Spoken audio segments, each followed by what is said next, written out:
Welcome back to the SPL. Finch and Mifflin here as we're about to move into another excellent set here to the Titans going up against the Dragons. That'll be a big one. But before that, Link, should I remind you all that you too can enjoy the type of comfort that maybe gets a maxi-nomic into your own life, that maybe allows you to have the kind of comfort that we've been putting on display for the last year or so. I literally don't use any other chairs. I just make sure I stay this comfortable in this one.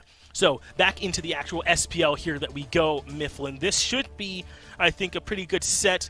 Maybe a little bit of a mismatch if the Titans can't kind of show us they're a little bit better than what we've seen recently, especially with how good the Dragons are playing. But one that I should expect that just with as much name power as it is, should be a good one. Could expect, but I think it comes down to one key player, whether or not Scary D shows up today, because really it's the one sole player that I think is struggling mechanically. It feels like he hasn't found picks that are really fitting his style. He hasn't really found how he wants to approach the early games just yet.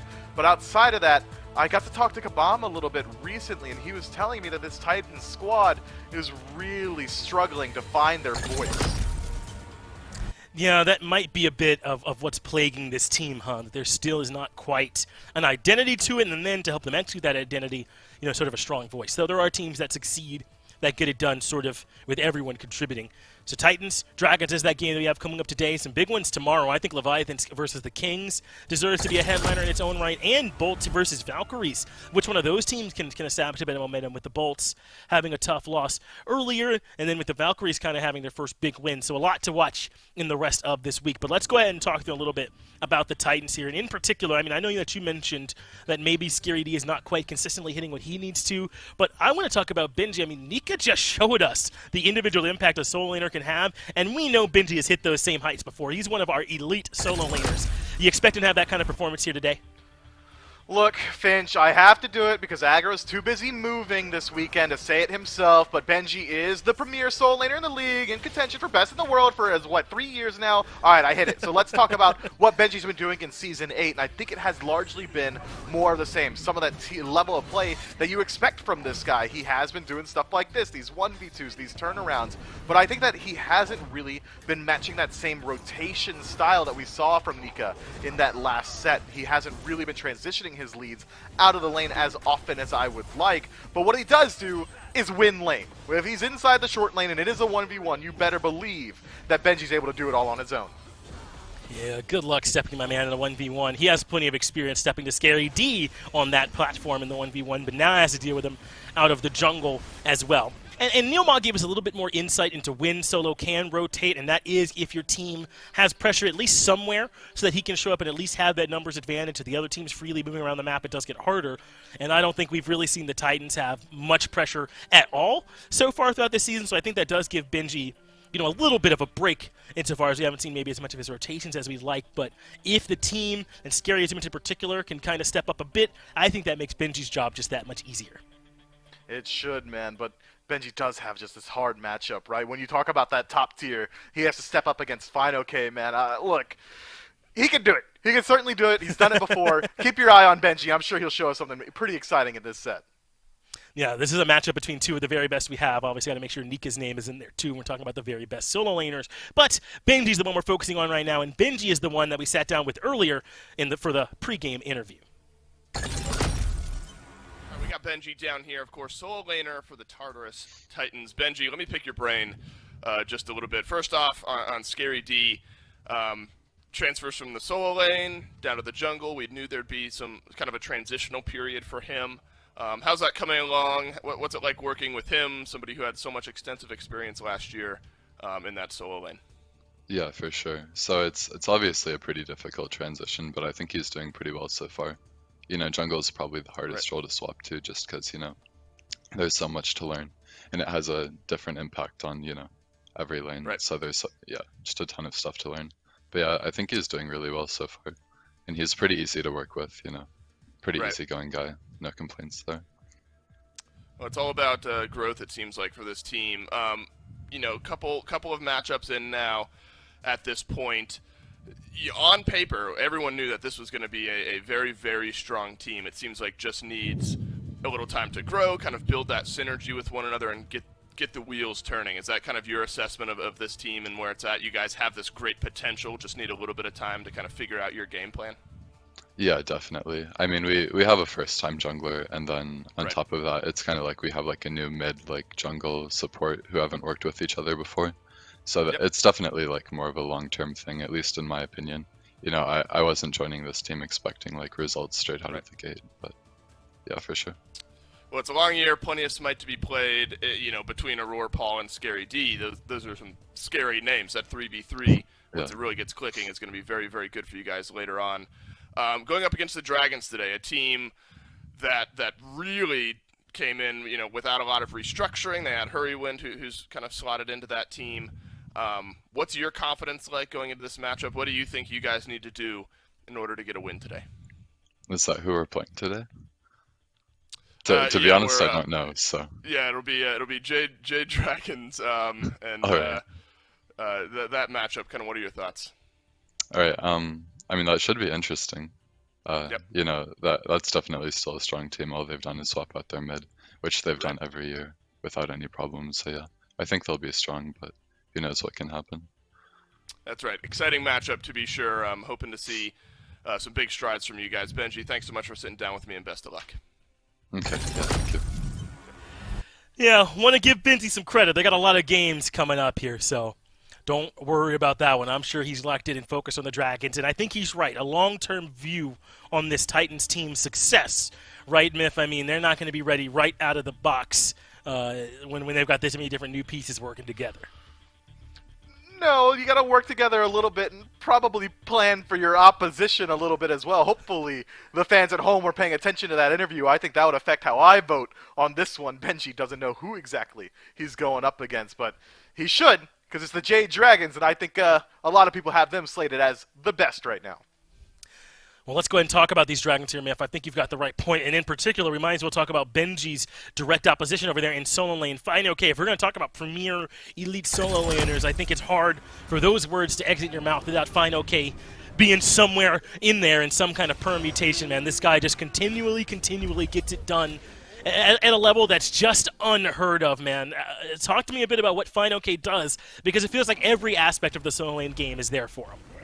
Yeah, thank God I finally get to correct aggro even when he's not here. I think Fine OK certainly is one of the best to have ever done it. Not only does he control his lane on a ridiculous level, but also recently he's been transitioning into the late game incredibly well. I want to talk about the space that he creates. He doesn't create space, actually. I'm going to correct myself here. He just generates space. He kills people. He removes them from the map. All right, it's not that he's stepping up and zoning for Fire Giant. He's stepping up and finding kills before guys like Sam for Soccer can walk up and get them themselves. Yes, Fine OK takes creating space to a whole new level, doesn't he? Not so creating space. He's just functioning 28.5 on his own. Yeah, that's an absurd KDA, isn't it? It looks like points per game from a basketball game or something like that. It does not That's look fake, like a bro. real No way. KDA you could have in Smite. 19,000 damage, averaging the 566 GPM. Yeah, this guy is he's something else out of the solo lane. And when you've got, I think they've got a Fine OK. Hey, to you as well, my man. In every role, don't they? Couldn't you say that Panda Cat is putting up ludicrous numbers? Could you say that Mike is elite in putting up ludicrous numbers? And then Sam in the jungle. That is what makes this team so tough. Is that every time you gas one of them, you can essentially transplant all of that to some of their other players as best in slot. Finch, I just want to highlight how ludicrous a 28.5 KDA is in case someone at home watching right now literally cannot count. In my entire SPL career, I came out with a 0.84 KDA. Gonna blow myself up a little bit here. Fine OK is leagues better than anything I could ever hope and aspire to be, and that's why he's been consistently at the top of the league. Yeah, and the thing is, if you're pretty good to be 28 times you, that's a pretty nice outcome there for him. Let's go ahead. more so than that, huh? Let's go ahead then and hear from Fine OK himself on his thoughts coming into this set. All right, now we are down here with Fine OK, the solo laners for the Jade Dragons. Fine OK, first off, I kind of want to get your overarching thoughts. You've played a couple games, 2-0s for both of you guys. Really fantastic individual and team performances across the board from what feels like everyone. What are your thoughts, though, on the solo lane? You're one of the big theory crafters in the scene. What are your thoughts on solo lane, its ability to kind of impact the map at the moment? How comfortable do you feel in your ability to kind of carry a game from your position? I'm feeling pretty comfortable about it. I think Solane actually has a decent impact now, especially, I mean, it kind of always has in competitive just because it's a team game and it takes all 5 players to win the game. And it kind of depends on your team's play style and everything. Like some teams are going to play more off the dual lane, some teams are going to play off the mid lane. You know, example like a Paul player, like a Shinto. Right. And then some people may play off the solo lane. It really just depends on what your team wants to do and like where you can put your leads and how you want to draft. So I think if you draft the right way in the way that you know, like you want to going into a game, you can really play off solo lane. And I think it's I think this season with like Bluestone and everything and how much damage that Warriors can do, I think that they definitely can have a very good impact on the game. It's a scary thought that you guys can effectively play off every lane, it feels like, on any given day. And another scary thought is that in all the post-game interviews we do with you guys, there's still a feeling that there's room for improvement for this team. You don't have to give all that much of a behind-the-scenes look, but what are some areas you guys think you still need to grow in? Just objectives in general, just trying to get better at that right now. It kind of makes sense because we have a new mid laner, definitely a different play style than some mid laners we've had in the past, and it's kind of the mid laner's job to secure objectives and maybe even to call them. So it's just about getting used to that and being really comfortable around those things. And then also just late game. I mean, people like to say that we are a team that just like wins off of like pressure, but I just kind of like to think that we kind of play the game the way it's meant to be played from the beginning of the game. I think some people just take a while to get to that point, and because of that, maybe a lot of scrims and maybe a lot of SPL games, they don't really go that long into the game, so we don't get as much practice for the late game, which can be a good thing, but it can also be like a bad thing, you know. Just getting some late game practice in and getting comfortable around those team fights, especially with a new coach and a new mid laner, it's important.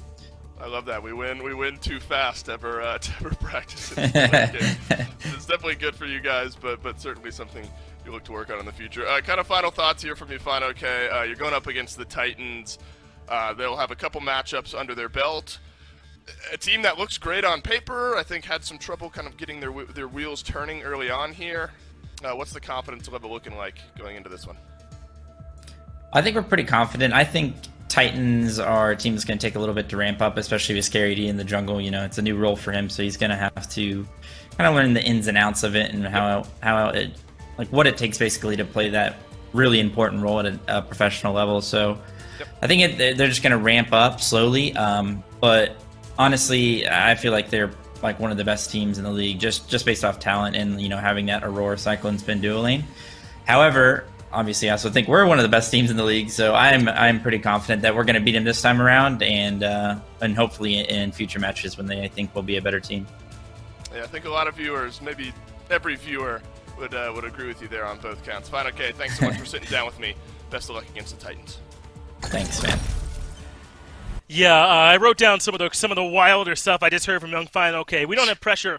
We just play the way it's meant to be played from the beginning. Sounds like pressure. Listen, don't get much late game practice. They're just winning so soon. Listen, this is a confident team that is ready to go, and I'm ready to go too. Let's hop into the picks and bans for game number 1 and see what they shall be equipped with for this battle. Listen, Fine OK literally tripping over himself to try and find a way to sound humble here, man. It's impossible because of how well this team has played. Yeah, you know, we as casters sometimes get called toxic just for calling out stats, like, oh, this guy's not doing so good right now. He's got a pretty low KD. He's not really doing a ton of damage, but we're just stating the facts. Final K had to try so hard not to gas his team just by stating facts that it still comes out as just raw confidence, man. That is absolutely wild. Dude legitimately said during an interview that we don't get much late game practice because we just win too quickly. That is absolutely ridiculous to think about, but we got to root ourselves a little bit back into analysis here, Finch. Ymir and On Her getting banned out by the Titans and the Dragons, responding with the meta. Tiamat already removed. Yeah, these are some great bans here. Panicat plays On Her every time it's available, so you got to take that out of his hands. I think it all makes sense here, what we're seeing so far in terms of these picks and bans, but I just want to see from the Titans here today, and I'm not moving the goalpost Gone style like it's Hunter x Hunter, but I want to see this team come together as a unit at some point in this set, even if it doesn't result in them getting a win. I think that's what's missing from them. I don't know what this team's identity is right now. I don't know who is the primary shot caller, or if you even necessarily need one, as long as the information is getting communicated, but I want to see them come together as a team here today. Finch, I can't let that slide, man. You need a primary shot caller. Someone's got to be cutting through the majority of the nices getting called out. If anyone's ever listened into some SMITE communication, you know every single time there's a kill, there's a resounding chorus of the word nice. Bans now finished up across the board. King Arthur removed by the Titans in that third slot. Athena and Morgan taken off the table by the Jade Dragons. There still is plenty of powerful picks out there. The Titans could go towards the Emoja, and they will, but that leaves up the Global Ultimate Hunters. There still is a lot of jungle priority as well. Set makes his way through the bans. Feels like the Jade Dragons might be able to get a pretty good top pick and a +1. Yeah, you wouldn't hate Set Heimdall, Set Sobek maybe in this position, right? There's some really good combinations and permutations out there that feel good. Yeah, glad I got one that struck your fantasy. Listen, I didn't do anything nuts. That's just the truth of what's still available here at this point as Yamoja taken off the board by the Titans. Sometimes I think because of how strong the meta is right now, how much good stuff there is, second pick kind of comes out a bit ahead, right? Getting to take that sort of back-to-back play. Yeah, no big surprise to see Set there. Just a question on what of the many excellent options they want to pair with it here next. I think it could be the Sobek if they are being this hesitant with the pick. It could be that they want to hold off a little bit on something deeper in the draft. Set Heimdall, feels good. That's pretty good too. Can't really argue with it too much, but there are still plenty of viable ADCs available. I'm sure the Titans not feeling too awful about it. Only on her and Heimdall off the table as far as their decisions can go. You gotta imagine though the Titans try and pick up a jungler here. Make sure that Scary D is comfortable and able to operate. If this goes through and they don't pick up a jungler, pretty likely Jade Dragons just target out the newer addition to the team, Scary D in the jungle. Yeah, I'm right there with you, Miff. I would like to see them try and prioritize getting Scary D into a good spot.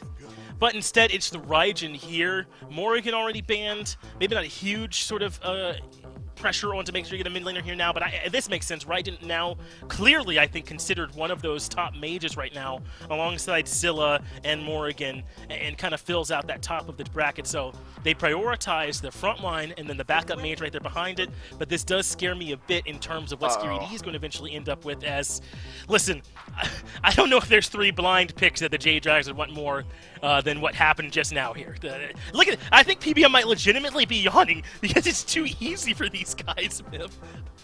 Look, hurry when Yanis, what can be said that has not been said already, right? I mean, PBM looked pretty confident. If you're able to yawn on game day in the SPL with seeding on the line up against a team that has a Paul, a Roar, Cyclone Spin, Benji. Yeah, PBM is looking a little bit ridiculous here, feeling good about himself. Yeah, chilling.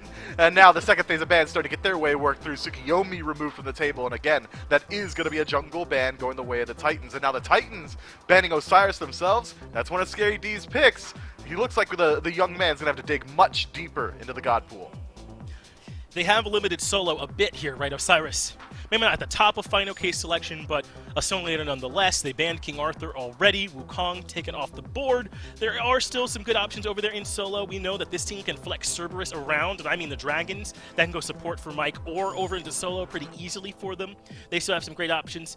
But now, the Nemesis ban, Myth, do you consider this possibility that this set is maybe hardcore solo for Jade Dragons rather than potentially ending up in Sam's hands? I think it could easily go to either one. Yeah, Final K has got some experience playing the set here. I think, if anything, it's going to be a snap decision, but that doesn't clear things up too much. Cerberus likely going into support, but we know that Final K does love that pick as well. But PBM's so good at it. The Jade Dragons are just hard to lock down because they're all good at literally all the Smite gods. It's kind of crazy. Yes. No, it's tough. And here's the thing about how it's my job to pretend this game's not over just because Heroin locked in Giannis. Listen, it's not automatically. That is an objective fact. But it's so tough to beat him on it.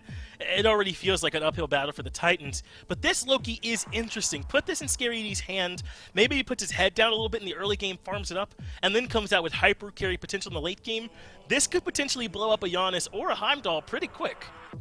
It could. Loki has a very easy time closing gap, able to immediately use that Assassinate ultimate, and if he does in the late game, has insane one-shot potential. Loki much better now that he's gotten that rework coming through. Kind of crazy, considering how in week 1, Chernobog was a top pick, top ban. Now, going to be able to fall down all the way to 9th pick inside this lobby. The Titans have their top 5 all locked in.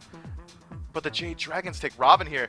I'm kind of trying to brain blast a little bit. I mean, Yanis mid, that's clear. Panic Cat's taking the Heimdall. I think it's pretty fair to assume that this Robin is going into the jungle. I think that's my guess. I'm going to lock it in there, and I'll open up myself for all the criticism coming from chat.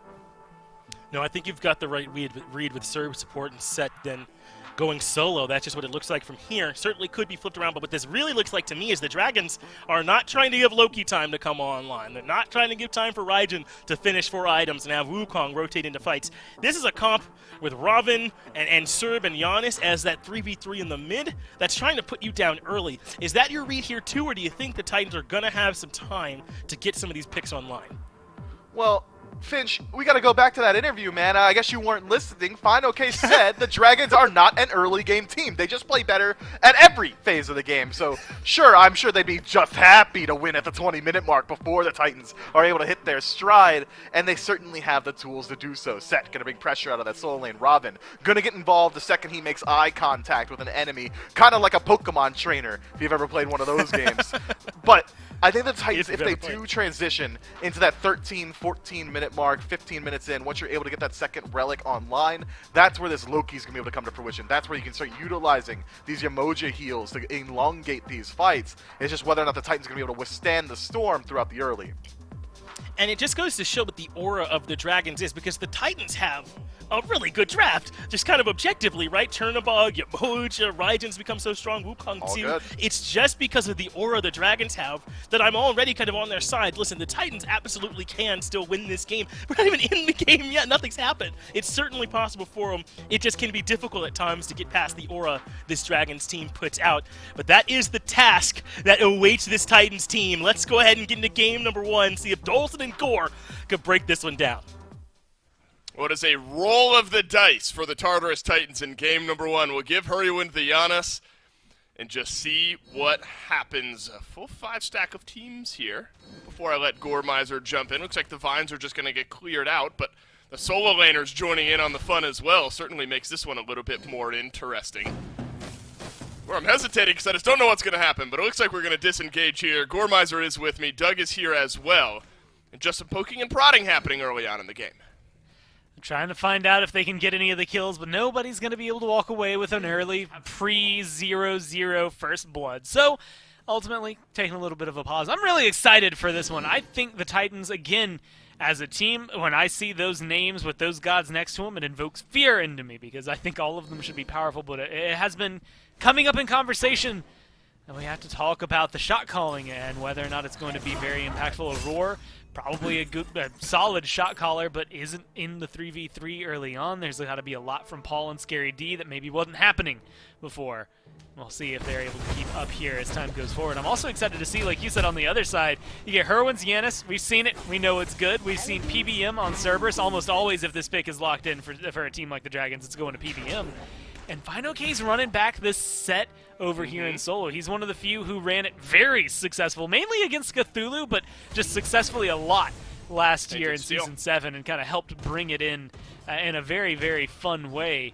So I'm excited to see what he's going to be able to do with this one. Yeah, like you said, that Tainted Steel pickup, that anti-heal that comes through should help deal a little bit with the Wukong, but specifically more that Yamoja as the game goes on.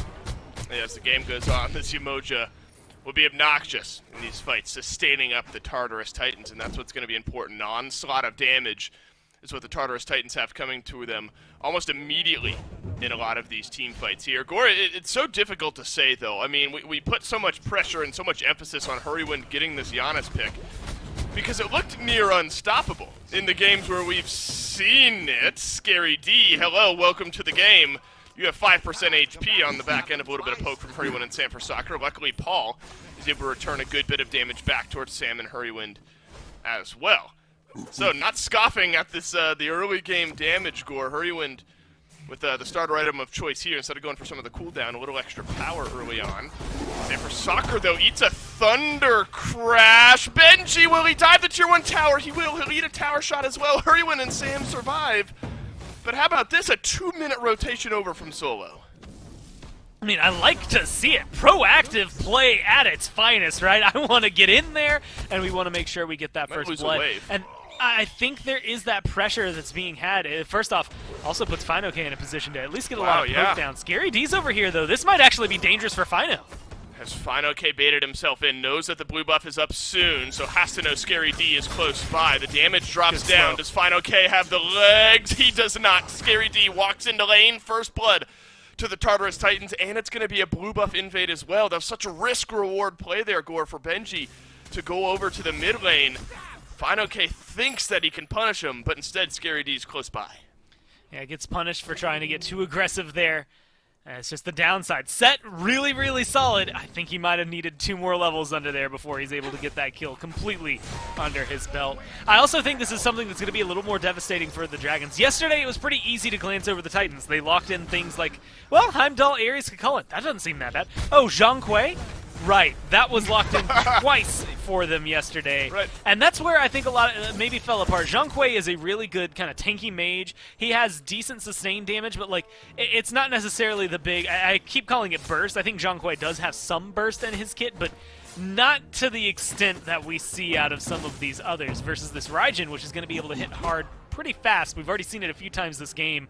It just feels better for Paul to be playing something like this Raijin. I expect a little bit more out of it. And so mid lane's going to be a little bit of a threat. You can see the pressure they're putting onto Whirlwind. With Set already going down one level, but also 1 death. That is going to be a pretty big win condition, maybe opening for Benji to showcase what he has. But it's that question, as always, of the convergence of the teams, the shot calling, the capabilities like that. When Mike joins over here with the communication that they have assured us Whirlwind is capable of, maybe that combination is just too much. Wow, look at that damage from Scary D. 2-level lead over Polar Bear Mike. 3v3 looks like it's about to commence here. Yamoja bringing that ultimate to the mid lane. You have to imagine Mike just shy behind on hitting off on level 5. So, now that the support's rotating over Gore, we're going to get to start to see some of the aggression that the Tartarus Titans really want to bring to the table. Yamoja can open up so much for you and close off so much for the opposing team. Looks like a blue buff invade brewing now for the Tartarus Titans. Remember, this happened just a moment ago on the back end of First Blood, so the Titans have this timer.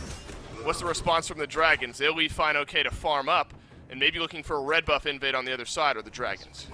Yeah, watch them at left. There's also going to be the Scorpion coming in here in just a second, so they might be able to fall back and grab that. They get the red buff at least. And it looks like Mike's going to be looking for potentially a purple buff invade, maybe solo kill onto Cyclone Spin. I guess not a solo kill, maybe setup for him onto Cyclone Spin. But Sam's getting chased around. This is maybe the biggest deficit we've seen the Dragons at. I mean, look, they're down over 1,000 gold right now, 5 minutes in. In any other time period of the game, that's not necessarily a whole lot, but everybody who just ticked over to level 6 here for the Dragons is about 3/4 of a level, maybe half a level behind their counterparts on the other side. This is a good start for the Titans. This is much cleaner than what we really got to see out of them yesterday. Haven't seen much of anything from Sam. Granted, Scary D just had the sort of one walk over there into the solo lane. So both junglers needing, or wanting, I suppose, to make themselves a little bit more active here in the early, and now's the time, right, where you expect Sam on this Robin to make a big impact. You're 5-6 minutes into the game, you have the ultimate ready to go. You want to bridge your team from that early game to mid game, so Sam for Soccer in a spot now where he can really impact this map and try to keep up to pace with Scary D. You're kind of juggling a whole lot now if you're Sam out of the jungle. You got to keep up with farm, you lost First Blood, and you're at a point in the game where you're expected to make an impact. Yeah, but I think this is something that's good about the Dragons. They could be down 1,000 gold, very similar to the Leviathans yesterday. This is where the Titans have to be worried, right? Down 1,000 gold, down 5,000 gold. They're still going to be good in team fights no matter what. So right now, you have a good lead if you're the Titans. You've only gotten the 1 kill. You're just farming the map a little bit stronger overall. Keep that pressure up. See if you can continually, keep finding these blue buff invades on a timer. Although right now I see PBM and Sam making a rotation to try and combat this one. There's a really good chance this could be the catch-out where the Titans maybe overstep their welcome. Yeah, there is a reply here from the Jade Dragons. They'll bring everyone except for the Hunters into this fight. Remember, Cyclone Spin has his ultimate.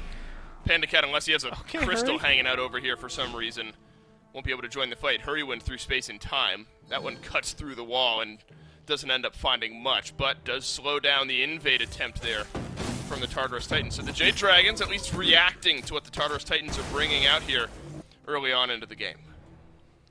And it's a good call from them. Again, this is maybe the cleanest we've seen them, but I'm just worried about how well it will hold up. Whirlwind is going to be able to scale pretty well with time. I think PBM is going to scale well with time. Goes for saying both hunters are going to scale pretty well with time, but the downside is you trade one assassin for the other. I think Robin can still have a phenomenal late game. We saw it several times last year, but not quite at the level that Set will, and that arguably Loki will. It depends on the build Scary D's been going. Johnny has kind of opted to completely forego the pseudo-tanky, I guess, what is that, bruiser build nature that we've seen out of the other junglers, and it looks like we're going to be seeing that coming down from both Scary D and Sam this time around, but Johnny's Loki has been the one that I think is kind of defining the Loki play in my brain right now. I mean, he's been doing so well with it that maybe that amount of damage, at least for that assassin, tends to fit. Well, let's see if Scary D can kind of keep up a high performance. Oh, Benji gets collapsed on here. Sam for Soccer looking to re-engage up into the Somersault Cloud. Dragons covering all of the exits, but this is buying time for the Titans to get in on to the fight. Benji survives, but not for much longer, and the Titans won't choose to re-engage any further. So now both solo laners have gone down, but it's the Fine OK who walks away with the kill here in this engagement. And that feels good for Fino. Granted, that kill gets split among 4 as opposed to just the 2 earlier, but it's still a return kill. He's going to be able to get some farm. He backs up, gets that Shifter Shield online already, and so he's going to be able to take those fights a little more consistently and maybe confidently is the right way to look at it. And for Set, I'm actually really excited to watch the trajectory into the game where he starts to maybe find some rotations as an assassin. You'd think he'd want to be in there a little bit sooner, but Benji's already been making a couple of trips over there to mid. So maybe it's going to be Fine OK's prerogative to try and knock down that tower and control it. He dominated things like Cthulhu when Cthulhu was #1 with this set. So I expect Benji to do well, but I don't know how much he's going to be able to control this lane, especially if Fine OK gets the ball rolling. That's right. And the Sun Wukong, we have high expectations for not only Benji, but Benji on this pick, the ability to control damage and front and back line as the game goes on. Needs not be stated. We'll have to see what this Set looks like out of the solo lane. Might be able to build somewhat similar how Set would out of the jungle if you end up wanting to build kind of hybrid bruisery at any rate. So now Polar Bear Mike has made his impact on this game on the Cerberus as well. It's a tough task to stand up to Yamoja, but that's something that the Jade Dragons were comfortable letting through. And I think that this has got to be a big game for Aurora, right? In a lot of the early games for the Tartarus Titans, granted, they haven't been going in their favor, but it feels like Aurora has bared a brunt of the deaths in those games, trying to make plays for his team. Tends to happen with support, so nothing about Aurora maybe specifically. But now he's got this great controlling, self-sustaining, team supporty, all-around type pick in the Yamoja. So you expect a big game and hopefully a turnaround for Aurora and the rest of the Titans. The downside is, depending on the Yamoja style, and this is where my question marks around her have been, her healing and that, I don't even want to call it passive style of play because she is very aggressive. She's good for setup. How well that can handle something like Cerberus, who's also really good for setup, but really is able to engage a little bit faster. Yamoja has that weird mix in between of it all that is going to be able to make things not necessarily awkward, but interesting to see how Aurora will pilot her. And again, she just hadn't been doing too well the last few weeks that we've seen it like in the SEC. And so I'm wondering if that's going to translate to Pro League play, or if maybe that's something that's unique to quote-unquote lower levels of play that come down, where is Aurora going to be able to make this pick look like the top pick that she was last year? Or is she someone who could maybe get pushed down in priority considering the rise of your Sobex, your Ymirs, hell, maybe even the Cerberus? That's a great point, Cora.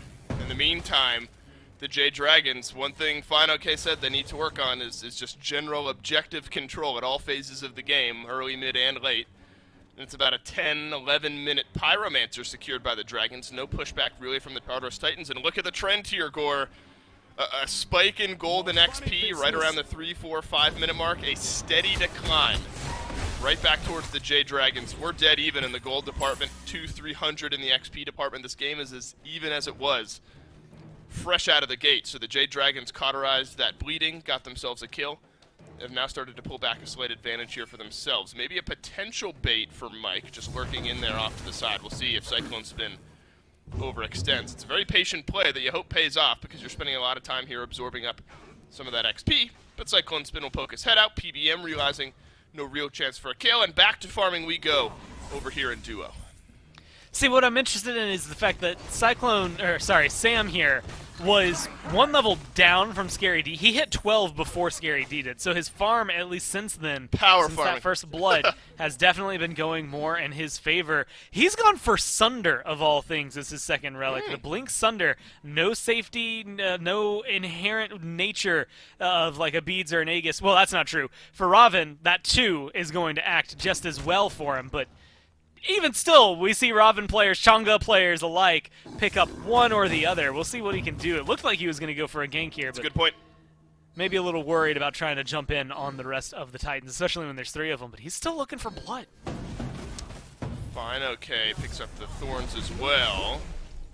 I bring that up because Wow. that was a very Season 7 relic, and for a while here at the start of Season 8, it's been Blink, Beads, some combination of those two. Haven't seen Thorns all that much. Just look at the other side, right? For the set, yeah, right. It makes sense, I guess, when what you're being auto-attacked by, what you're being damaged by, is this composition by the Tartarus Titans. It was an attempted blue buff invade just a moment ago, maybe successful there by Benji with the ranged secure.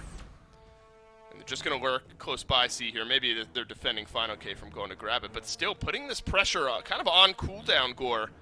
On the right-hand side of the map are the Tartarus Titans trying to keep Final K in check.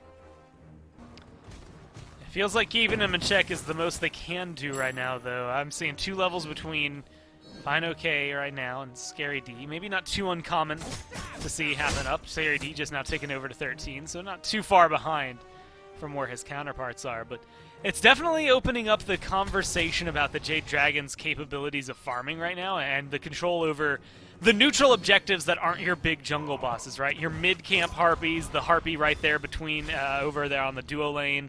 Lane Scorpions can come into that equation. Your Oracle Harpies, like, all these little neutral camps that are going their way really open the door. First big team fight of the game, maybe, and it's a Roar who gets deleted. Paul will use the Taiko drums. It's a fear out onto the backline there. Paul, Thunder crashes in, gets the kill on a Sanford Soccer. Polar Bear Mike will pull Scary D right back into the fight, and Panda Cat connects onto the ultimate, but a well-timed Aegis keeps the Heimdall in the fight just a little bit longer. The side swap is there, and look at the Jade Dragons. They roar back in to support their hunter. It's all down but Scary D and Benji, and Scary D may fall as well on the back end of a portal from Hurrywind, and the Gold Fury is on the other side. I mean, it's unfortunate for Sam that he falls there, but the rest of that was just well played, good target switching and good control from the Dragons. Even Fine K's rotation deep into the back line made a big difference in terms of being able to pick up Paul while he was getting out of there. And the rest of it was just so clean. I mean, Panda Cat should have died in that instant. Oh, he should but have. He uses his Bifrost at the same time Hurricane portals through to kind of take his place. It's just a little shuffle there for the team to make a big difference for him, clean up 4 kills, almost like it's nothing. And I mean, out of nowhere, Dave, like they just kind of decided to fight, and Aurora throws up the River's Rebuke. I mean, that is such a good turnaround for them. Luckily for the Titans, or I should say unluckily for the Titans, they're also able to pick up a Fury afterwards, so it really starts to swing things a little heavier in favor of the Dragons. What was a very solid start for the Titans has only held up for about 15 minutes. Now it looks like the Dragons are really cementing themselves a lead. 2.6, 2.8k in the XP and the gold respectively, and that's the type of lead that the Jade Dragons will push. I guess not into the late game, right? I mean, they don't get late game practice. Obviously, we're taking that interview a bit out of context by saying that, but this is a team that tends to snowball their games very, very effectively is my takeaway. It's another Pyromancer spawn here. Tartarus Titans trying to get in range, but will not be successful in stealing away the objective. Benji continuing to work forward here. If the Jade Dragons just turn around, the Sun Wukong is going to feel some pain, but the Dragons have plenty of gold to go back and spend after that Gold Fury and lives to keep up. Benji continues to farm, though, here, Gore, in the same way that Sanford Soccer started to catch up and kind of lead up in levels over Scary D. Benji has been very effective here on the Sun Wukong, maintaining this 1-level lead over the set.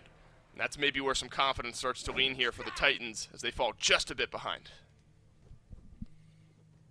Man, I want to know what this Loki's going to look like in like 5 minutes, right? I keep Imagine looking his at model it. doesn't And change. I'm going, well, yeah, he's going to be running around pumpkin-headed, all similar for Scary D. But, you know, kills-wise and impact-wise, because we got used to, and I should say I've gotten used to, what we're seeing. We only got one game of it yesterday, but for everyone that was watching, you could very easily say Johnny was the big impact player for it. And we gave Johnny a lot of trouble, right? Coming into this year, we were saying, well, I don't know, your Kali, your Bakasura, all these picks that were getting banned for him last year that were some of his most prominent picks were just kind of not gods that we expect to see in the Pro League that often, and Right. if we do see them, we don't necessarily expect them to do incredibly well. Kali is kind of in that list because of the hyper late game nature of her, and there's some other gods that fall under that category, but Loki has been played by him, and he's playing it so clean. But again, the Ankyle, the Shifter Shield, is not the items he's been going for, but he also goes for way deeper ganks than some of these other junglers. So Right. it's this bizarre conversation of style and itemization. Like, Scary D's getting coached by Cherio. I'm not going to give Scary D or Cherio any hell about the way they're playing their jungle. I'm just wondering if this is going to end up kind of limiting the DPS they could have versus a Hydra's Heartseeker, like what we have been seeing, or if it's going to be enough. Even now, you get the Ankyle, but then the Crusher I've picked up over there for Sam. How about this? Another engagement from PBM over in duo. The stun misses, and Cyclone Spin will use and cancel the ultimate. So now the Dragons have the ability to engage on one side of the map that Cyclone Spin is not on, and the Chernobog won't be able to rotate into those fights, but this Jade Dragons team not one to force things if not necessary. The Fury still down for another minute or so. Oracle still down as well. Fire Giant way too early on into this game, so it's all about getting wave pressure, tower pressure here at this point to set up for those next couple of minutes for your team. Aurora at 0-1-1, falling a couple levels behind PBM here in the support role. That's going to be important when PBM's able to upgrade that star item here in a couple of minutes. Level 17 is that mark you're looking at in that support area, so that's a level gap, Gore, that could really make an impact. Scary to think about, right? I mean, early on, any sort of level, I guess this isn't early on anymore, we're 20 minutes in. At this point in the game, any level gap is going to be frightening, but, you know, Yamoja gets in and too deep or anything like that, especially against someone like Panda Cat, it's going to be devastating. Fine, okay, depending on the rotations that he might make over here. Also wondering about Benji. I mean, this seems pretty deep, even for a Wukong who has the safety and survivability of about anyone in the game, or the best in the game, I should say. Outside of maybe someone like Kamazotz, who can escape pretty easily as well. It seems like they're going to be able to walk away with it. I feel like the Dragons have more opportunities to punish the Titans here, but they're not necessarily doing it because it might lose them. Like, they're playing the map so well that they don't want to necessarily give up their map playing capabilities just to punish somebody on the side of the Titans, especially if it would be an overinvestment. As of right now, they're clearing up buffs. Oni Fury is about to spawn in. I wouldn't be surprised if the Dragons have their eyes set on that one. Mike's already walking through to get the Oracles. That's right, Oni Fury's here. It's going to be an important objective for map pressure, especially for the Jade Dragons here. Tartarus Titans definitely could use it on their side as well, buy themselves just a little bit of breathing room. Gold lead slowly expanding. That's the nervous thing, is you fall a couple thousand behind between objective fights. You'd like that to stay the same, but it's just slowly expanding now for the Jade Dragons. Some invades have been going in their favor. Benji has been trying to counteract some of that. Somewhat successful.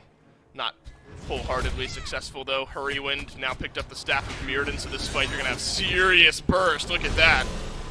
From the Giannis. Through space and time goes through. So that's tough. You're going to have the stat stick on the Mirrodin, but no ultimate, no Mirrodin passive for the next 30 or so seconds, or until the ultimate comes back online. So Jade Dragons, at least one piece of massive damage and utility gore offline going into this next fight.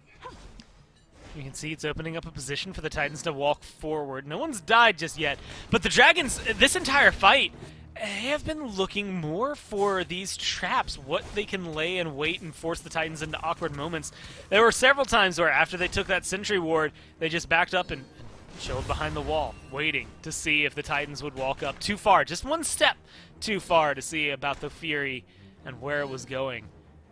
As of right now, it's managed to culminate themselves in 4,000 gold lead. Dave, this is a very silently growing gold lead for the Dragons. Right. They haven't done too much that screams, yes, this team should be up by 4,000 gold, and yet here they are, sitting up by 4,000 gold and causing a lot of trouble for the Titans. If this Fury ends up going the way of the Dragons, that's going to be enough pressure, take down that tier 1 and right, probably take down the tier 1 and left, and give them what they need to potentially move in on the Fire Giant.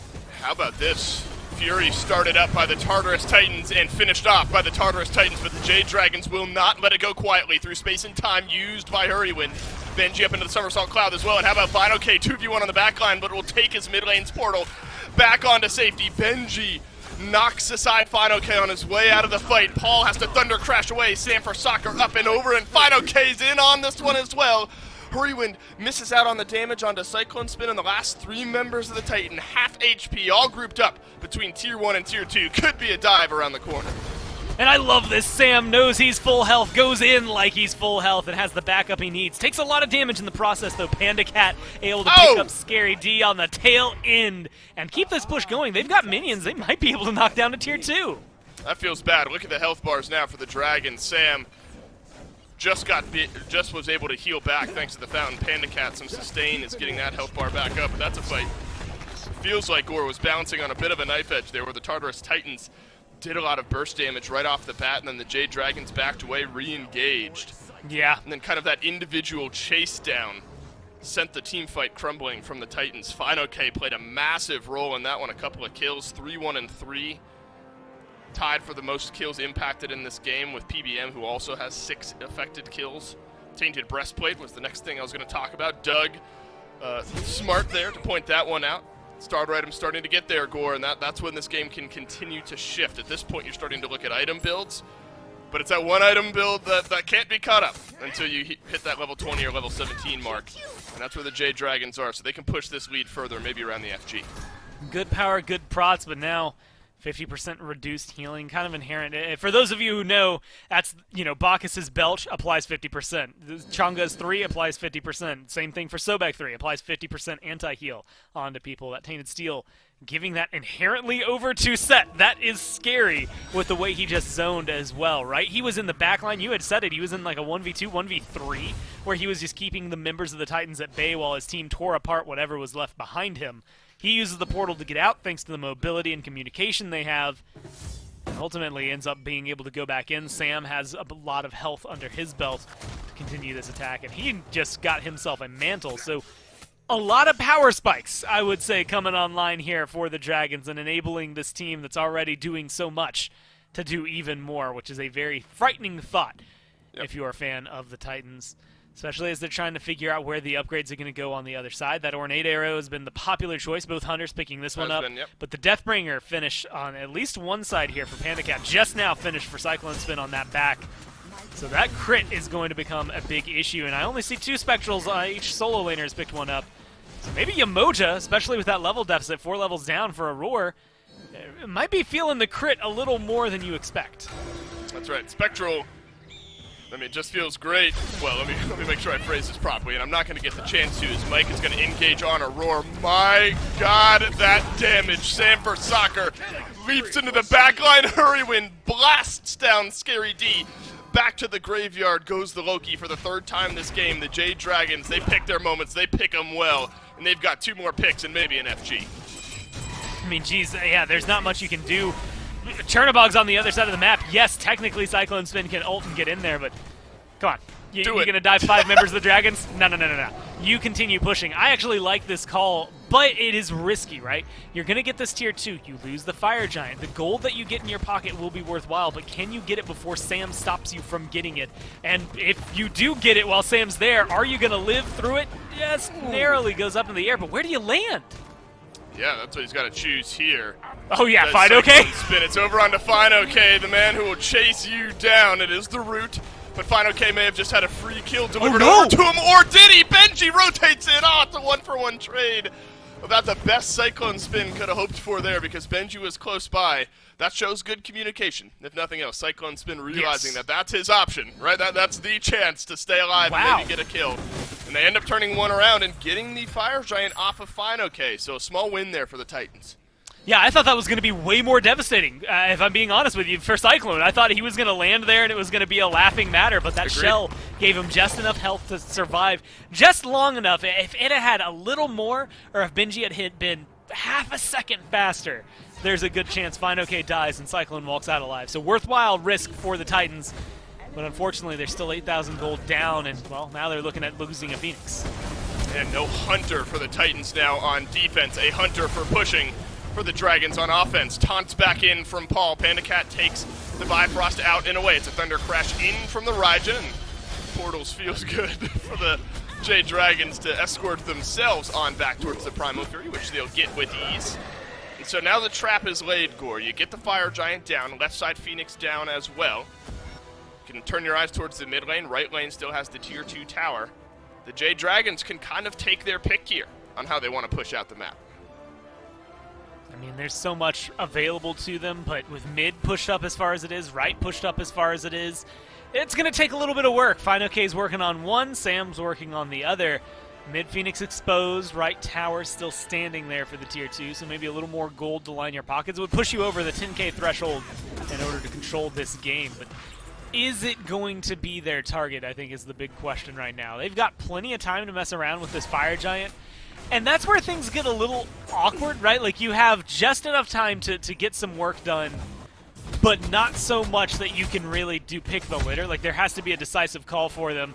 Mid Phoenix seems like the easy one. They've got both towers up in mid already, so their pressure right there should be better. The wave is slightly ahead of where it is in right, so it's easier to push that up to the Phoenix.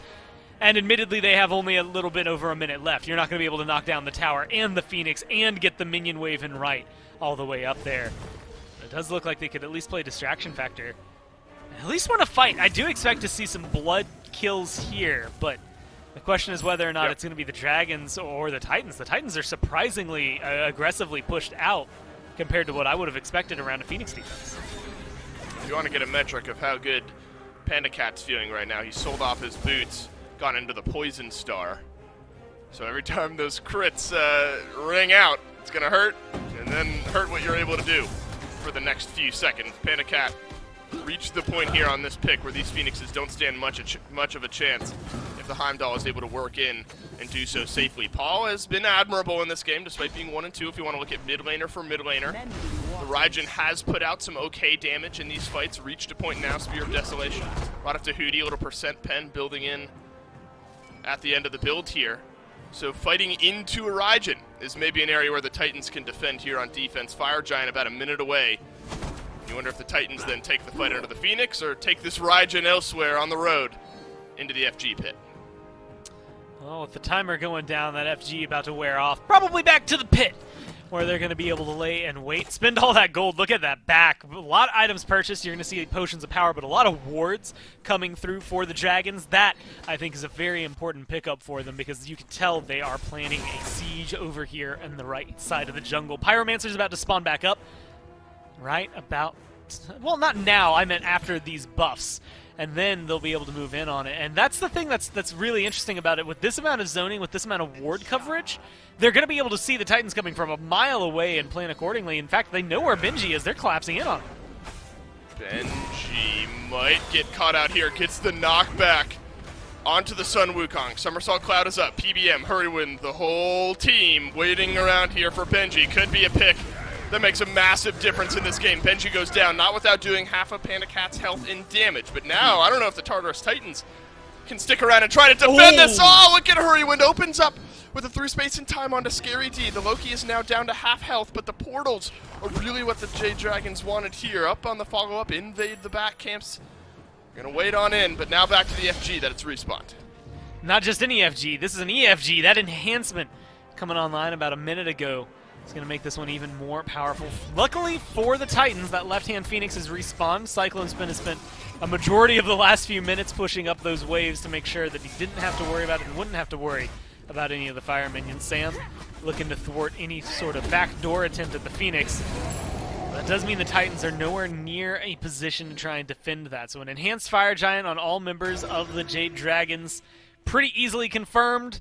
Pyromancer just for show at that point, a little bit of extra. If you're going to win harder. And now I wouldn't be surprised to see a grouping up on left, knock down that freshly regenerated Phoenix. Yep. Maybe they go for mid. A lot of the rest of this game depends on how this Phoenix siege goes. This one should fall pretty quickly. They'll go to mid if they don't get that many kills. They'll run straight into the Titan if they win a lot. Seems like the Tartarus Titans haven't had the engage on a consistent enough basis that the Jade Dragons have had here.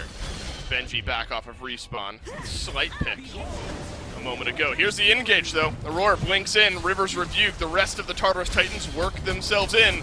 That's a massive cooldown that's now been used and falls by the wayside. PBM tries to pull back in Aurora. Final K, Sam for Soccer alone in the backline. Scary D, same can be said for him, but he's lost most of his health. Final K being chipped away here by Cyclone Spin.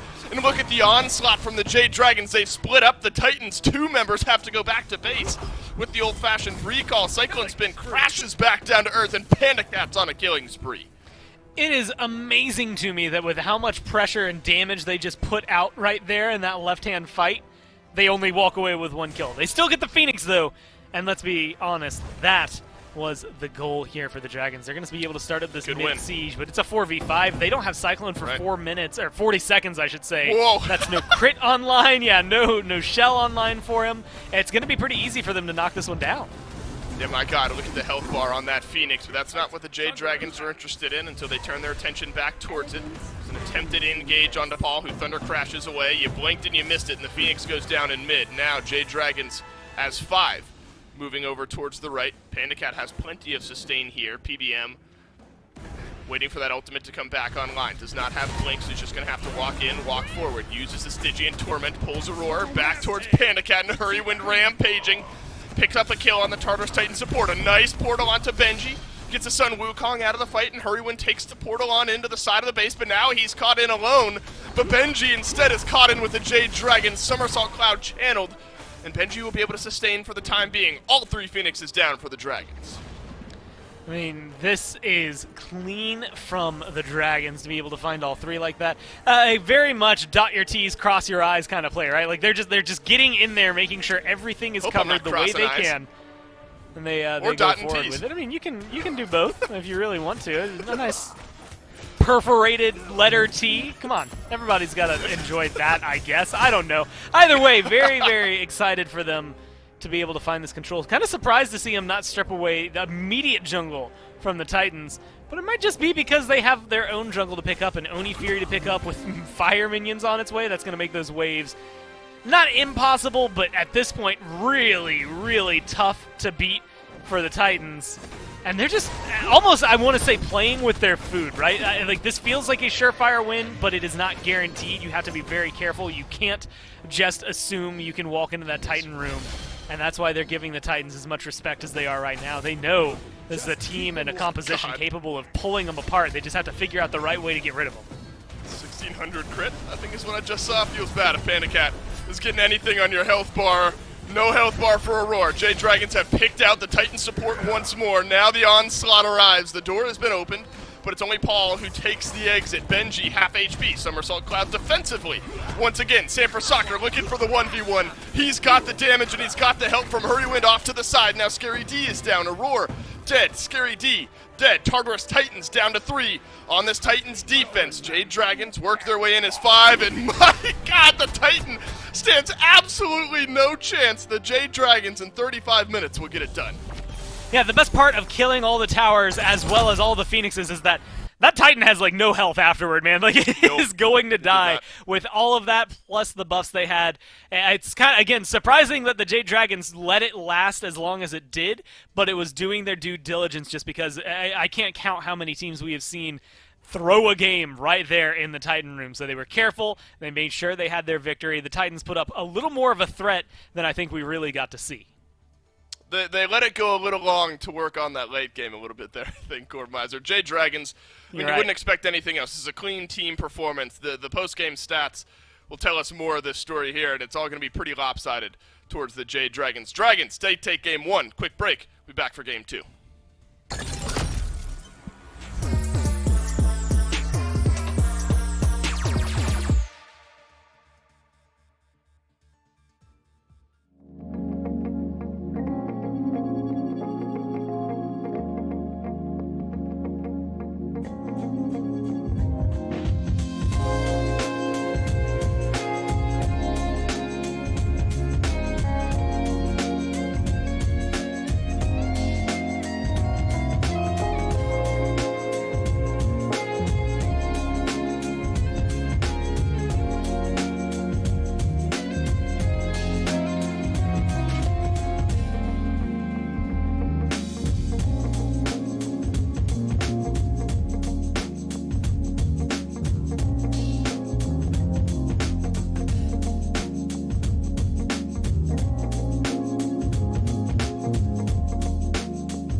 Well, it's another win for the Jade Dragons. They continue to look dominant here in the SBL Season 8.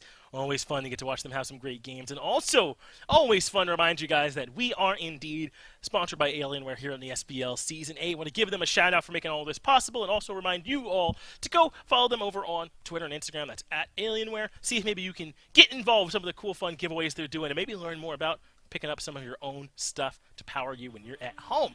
I still have Mifflin here with me. Miff, let's talk a little bit about how good the Dragons are, because I think there's a whole long list we could go down about how good this team is. But we got to give the Titans some credit. They gave them a run for their money at the beginning, had some good ganks, got fine okay for first blood, but just couldn't hang with them. What did you see here in this game that set the Dragons apart?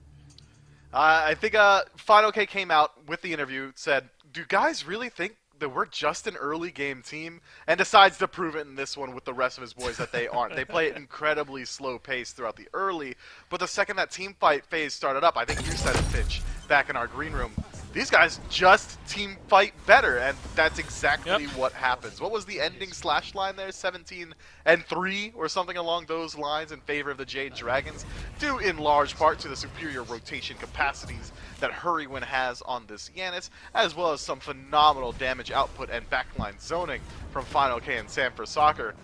I don't think it's should be allowed, really, to have Hurrywin just keep locking in this Yanis. Someone has got to toss this man some respect. Ban it out.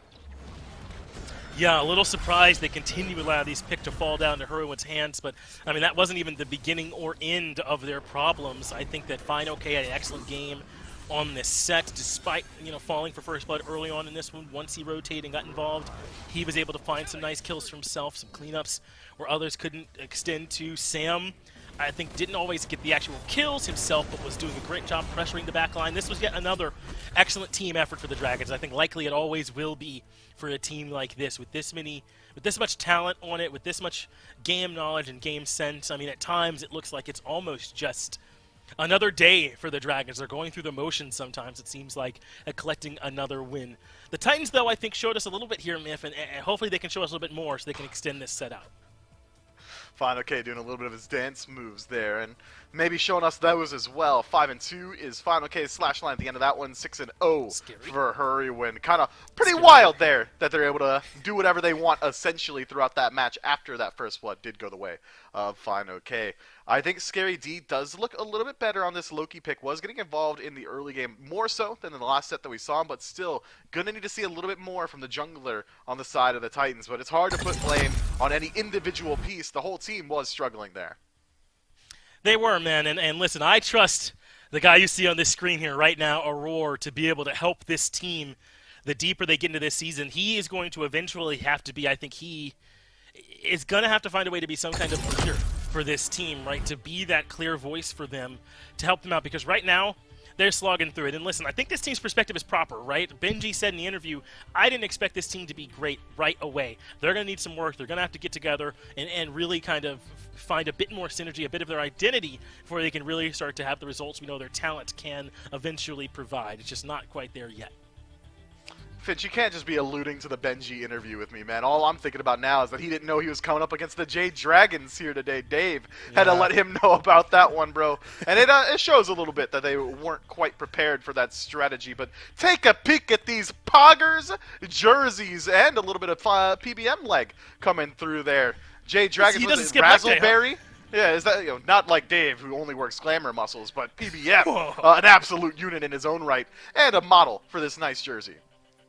That's right. Shop.smiteproleague.com if you'd like to pick one up yourself and perhaps look as good as PBM and Sam are looking here currently. Even can drop the jersey underneath it. You can grab the jersey and the hoodie and then wear both at the same time. Pretty good look if you want to make that one work out. Listen, the Dragons, I think, don't need to work that much about what kind of improvements they want to make in Game 2. This is purely going to be about what the Titans adjustments they want to make. I think we already covered maybe trying to limit Hurwind a bit in that mid lane. Don't let him just have Giannis because he's clearly so good on that pick. But they waited so long to get Scary D's pick on this Loki, and I don't think he necessarily looked bad. It's just there weren't a lot of windows for him to move in there. Do you want to see him get something where maybe he can be more of an early game presence then, or is the Loki fine and they just have to stick in the game a little bit longer than we saw here? At this point, I just want to see Scary D looking comfortable on his pick. If you have to get him the Kakalin jungle, or if he has to go Chalks, kind of like what Sino was used to doing, if he has to just go to that warrior pool, do that. Play to your strengths. If that's the role that you need to do to make sure that you're getting full effort and full just value from your pick, do that. But I feel like on a team that's already been struggling, and Scary D in particular hasn't quite found his footing, the squad isn't really putting him in his best foot forward. They aren't getting his top picks in the first three. They aren't allowing him to find that comfort. Instead, they're kind of focusing on their strengths, which can work, but you got to look out for the entirety of the team. And I would say, and I have gone on record saying in the past, a team can only be as good as their jungler. Let's go ahead and move into the picks and bans then for game number 2 here, Miff, so that we can take a look at exactly what they will be given for Scary D and win. As you said, maybe prioritizing him a bit earlier in the draft could help.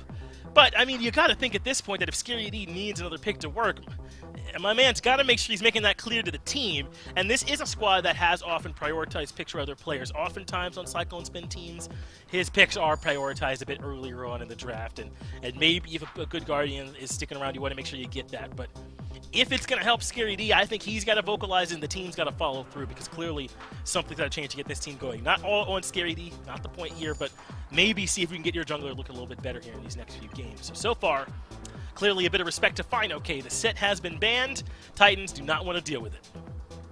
And Morrigan banned as well on the side of the Jade Dragons. I want to see some pivots here from the Titans. King Arthur ban, that's interesting. Set hasn't really been in that top ban phase recently too often. King Arthur certainly not either. And with a Morgan being banned as a target on the other side, there is going to be a lot of value on the table here. I mean, I wouldn't be surprised if Tiamat makes her way through. I wouldn't be surprised if Athena doesn't make her way through because it got banned out here by the Jade Dragons, but Guan Yu's still out there as well. Ymir, the Global Ultimate Hunters, Heimdall, on her. There's so many picks that really feel like they need to be banned.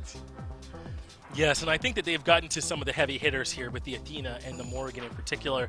But there's a lot of shots towards Fine with the Set and King Arthur banned away. But they do come back around and make sure Umoja taken care of too. I think that makes a ton of sense. She's so strong right now. That's something they don't want to deal with. A little surprised a meta ban made it in. I think they were leveraging first pick very well by specifically going towards Fine and some picks they know the Jade Dragons want there. But you got to make sure no one ends up with Umoja here. Tiamat gets banned too, and in the end, a lot of the must bans get taken care of, but still some scary stuff out there with the Guan Yu, with the Apollo Heimdall, and Chernabog still all available, with Scylla and a bunch of other good mage picks out there. Still a lot for them to pick for, and they choose to prioritize the On Her strong in its own right, and you take that out of Panda Cat's hands. If memory serves, it was Titan that banned out the Hanher last time around. This time, now they've dedicated their ban a little bit more so towards Fine. Okay, they elect to pick it up themselves, but what do they leave open? What's the +1 on the side of the Jade Dragon? Sun Wukong first overall makes sense to me. Fine, okay, wants to be able to put out that rotation power, wants to be able to clear those waves easily, and then more rotation power likely going to get locked in here. No surprise to anyone, and I don't think anyone should be, really. Hurrywin going to reprise his role in the Yanis. Listen, man, at a certain point, if you're going up against the Dragons, I think maybe you owe it to yourself to say we don't want to see him on what is his premier pick. But I also kind of like it, man. The Titans are not backing down from Hurwin at his absolute best. They want to knock him down there. It is worth noting Wukong was on the side of Titans last time. Benji had that pick. Looks like because they prioritized the On-Her, Dragons happily take that one away from him and secure their mid laner's top-tier pick. Now, this Anubis pick would undoubtedly surprise me if it went through here at this point, Myth, but do you have any thoughts for this one? Which likely just a hover. I'm thinking so. It's going to be the Raijin that comes in instead. Any shot we see an Anubis coming through in these early weeks? Look, Captain Twig broke it out last year, right? But maybe because he was flanked by 4 of the best players in role in the league in its entirety. I think that Anubis, largely immobile, pretty hard to play around, but with itemization changes, I'm really going in depth on this.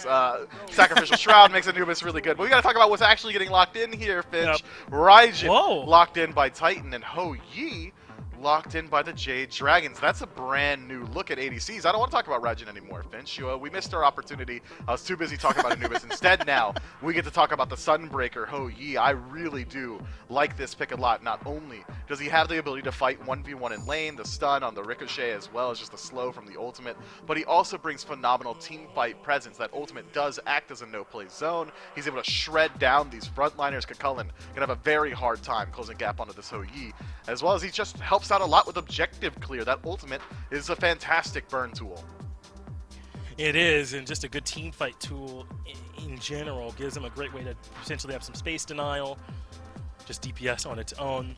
And Ho Yi, not traditionally thought of as a safe hunter, though. That is something to consider. He doesn't have the CC immunity in kit. His dash, it feels like, or his leap rather interruptible if you can get in there and stop him before he makes it all the way up to the sky. And then needs a bit of a combo with that 2-1 to make it work. So I am personally a huge Ho Yi stan. I don't want anyone doubting that with me, but in Panda Cat's hands, you're going to get to see everything it can do, whether or not it's a completely strong pick right now. So it's Tsukiyomi banned here for Jade Dragons alongside the Ares, Ymir, and Nemesis banned away from the Titans. So once again, they're waiting on Scary D's pick. Myth, does giving him a look at the other composition maybe give Scary D a bit of an edge? Does it make sense to let him wait to at least get an idea of what he's up against before he picks? It can help, and that's why we saw Loki come through last time. It's just a very good pick into Yanis in general, so we might even see him go back towards it here. But I think that when you're struggling as you are in the jungle, it's more so important not to worry about what the opposition is going to do. This is kind of an age-old adage that you hear from a majority of anyone who's played esports before. It's more so about what you're capable of doing. And if this is going to be a Cabrakan jungle, which I think it definitely has the potential to be, that should fit into Scary D's playstyle a lot better. He's used to being that initiator. He's used to being that frontline guy, moving in with CC, first one in, last one out. But Ratatasker being hovered kind of tells me it's likely going to be that instead. Cabrakan going to support. You know, the idea with Cabrakan ideally would be to lock in some of these members, but Ho Yi and Giannis typically have some paths out of there if they're near some walls, or in Ho Yi's case, that jump is up. But Rat gives some early presence over here to Scary D, who's going to need it. This could be a great tool for him to combat what Jade Dragons normally have as their greatest strength, which is their early game, but obviously we just saw their late game plenty strong. Are you sold here on this Tartarus Titans draft? Can this Cabrakan and this Rat, aggressive picks and get involved early, give them a leg up? It can, and they will have to do exactly that, Finch. They need to get involved early with this, because just looking at what the Jade Dragons got, somehow Sobek works his way through 2 phases of bans, locked in for him as well. Yanis, a signature hurry win pick, locked in. Ho Yi has phenomenal scaling come late game into frontliners, so Kakulin and Cabrakan going to struggle against that second ability, the Golden Crow. I think that the Titans do have the potential to win out in the early, off the global presence from Ratatasker, off the ability from Cabrakan to lock down these targets. But if they don't have their footing, if they don't get involved in proactive pre-level 10, 12, somewhere in there, they could just get outscaled pretty easily. And if the Jade Dragons want to, we could see them try and reprise that pace that we saw in Game 1, proving that they can play not only in the early game, but also the late. It feels almost a bit like a making a point here from the Dragons, doesn't it? They are saying, listen, everyone knows you got that dominant early game, but we're proving, just to put y'all on notice, you can't just take us to late and expect some free dubs. They are just as good, if not better, there. So it's a tall task here for the Titans to try and handle, but they have potentially pressure in solo. You give Benji the skin, or the god you got a skin on once upon a time, right, and a chance to maybe dominate over there in solo. You give Cyclone Spin a god like Honor who can go toe-to-toe, especially with someone like Ho Yi, who can get caught out if you're able to land that stun. I think they've got some options here, and it's going to be up to the Jade Dragons to find a way to weather the storm that is this early game. A storm of fists raining down on you, Wally, is going to be what's happening here with this aggressive composition for Titans. Anyone Like that deep cut reference there, Myth? That worked for you? Yeah, Fist will fly at this location. That's a little bit of Street Fighter, whatever. Either way, it's not often we get to talk about the Jade Dragons. Don't laugh at me, Finch. Having to weather a storm on their own. It's usually them trying to bring that early game presence, but now it seems, as you said, they are trying to flex it a little bit, showing that they do have the chops to play at all facets of the game. And as you already highlighted, I think that it is going to be very important to follow Cyclone Spin throughout this lane. This guy is one of the best ADCs to have ever done it. Back in Season 5, he was hailed as the best player in the world, full stop, and now he really does need to step up and fill that role for his team because the Titans are really struggling so far in Season 8. Well, Myth, talk to me about what you do when you're up against a Giannis, the way that they are, especially an elite Giannis like Herwin is, when he's able to get this god into his hands. Is that something that Rat can do? Is that something that kind of walling off from one of those portable walls can do here for Cabrakan? Are the tools available for the Titans to try and keep this Giannis in check? Absolutely. If Ratatasker finds a dunk, Ever should at least be able to burn the CC immunity off the ult. If the ult's down, get the beads, and if both are down, take his life. I think that they have a ton of tools to aggress onto this Giannis. But once they do get into that late game team fight phase, it's going to become a little bit more difficult. It's not going to be as easy to find those picks as it would have been in the 3v3. Cabrakan certainly has lockdown potential, could be able to pick him out there, but Cabrakan's also going to have to work through that intensive front line that the Jade Dragons are bringing. Sun Wukong and Sobek going to be acting as essentially a goalkeeper, keeping the Titans at bay, whereas Susano and Yanis get to act as solo agents and play around the back line. Easier said than done for the Titans, but they can do it in the early. That means they can do it in general. Let's see if they can make it work. Titans need a Game 2 win. Let's go to the action. Still searching for that first set win are the Tartarus Titans. Looks like, Gore, we're going to get a similar stack up here from this Titans squad. Although I think both teams probably recognizing that something like this is going to happen. Come on, fight! We've seen this a few times. I want to see a full-on brawl with this 5 versus 5 stack here at the beginning. Cyclone Spin will send out some damage. And it all ends in disappointment for me, as it's only health bars that take a beating here, and both teams will back themselves away. Gormizer going into this one. Tartarus Titans kind of completely flip, I think, their draft strategy. They give Scary D the ability to dive deep into the backline at will, Aurora the ability to lock off those jungle paths, group up targets. It's a much better looking team fight, I think, from the Titans. Yeah, and that's something we got to look at, this Cabrakan that comes through. First game of Season 8 for the Cabrakan, and of course it's Aurora, of all people, who's piloting it. I'm really excited to watch this one. I think this is going to be a devastating blow. What we've seen from Cabrakan over the last few weeks, take it, look at Ymir Wall, and then just put it on a really long cooldown. Like, it's just that separation, those capabilities. Obviously, he has his own stuns and set up elsewhere, but those walls in the jungle are really what helps bring Cabrakan, at least in my mind, to the forefront. And that's what, especially with these Vine walls, is going to end up helping him out. Right now, it's stuns and damage. That's where he's going to be, is aggression. Wow, what a blink from PBM. Takes the damage that Panicat would have received instead. Small play that maybe makes a big difference here in this lane. Cyclone Spin had reached level 2 first. Aurora ate enough of the damage to buy Cyclone Spin some time, and then the jump in, wanting to get aggressive early as this Titans duo lane. You kind of have to, right? It feels like if you're getting behind early to a Sobek, the moment that Sobek hits level 2, grabs the pluck, suddenly your whole lane changes. So maybe the timing was right there, Gore. This Titans team, not team so much, but Aurora and Cyclone Spin took their moment where they had that slight advantage and tried to get something going. Now, between the games, you were actually musing over something, and you were wondering, specifically Aurora's KDA was what you had mentioned, and looking at it, Sam, maybe not giving me a lot of time to cover it. No, he's going to be able to get out of this one just fine. And I decided to go, our stats page keeps everything perfectly up to date, the one that we have in-house, and I can tell you, you're not wrong. Aurora does currently have the worst KDA in the league, but tied with him, it's none other than his lane partner in Cyclone Spin. And Dave, you'll never believe who the rest of the top 5 are. It's all of the Tartarus Titans. And then you get to the supports. It is not often, and granted, this is a very small pool of data, right? Only 5 games max. I think I see 6 games that have been played for some of these guys, 7 games, in certain areas. But you really are not in a vast position, I would say, to say, yes, okay, that intrinsically means they're doing the worst, but Supports always take the brunt of the damage. Supports are supposed to not do too well. There's 2 junglers, then 1 solo, 1 mid, 1 hunter that are underneath a 1.0 KDA. Venenu is kind of the borderline on there. Is Benji just out of nowhere dead? Yeah, that's an early first blood now for the Jade Dragon. Sam for Soccer seemed simple enough. Sam just walked over to the soul lane from what I gathered, and him and FineOK had enough lockdown onto Benji early on in this game. You have to imagine that Benji had just used his salmon leap, or the Dragons timed out the leap there early from this Kokullen, because that's kind of what the death sentence is there, right? Where once that leap is down early in the game, the ability to disengage really isn't there.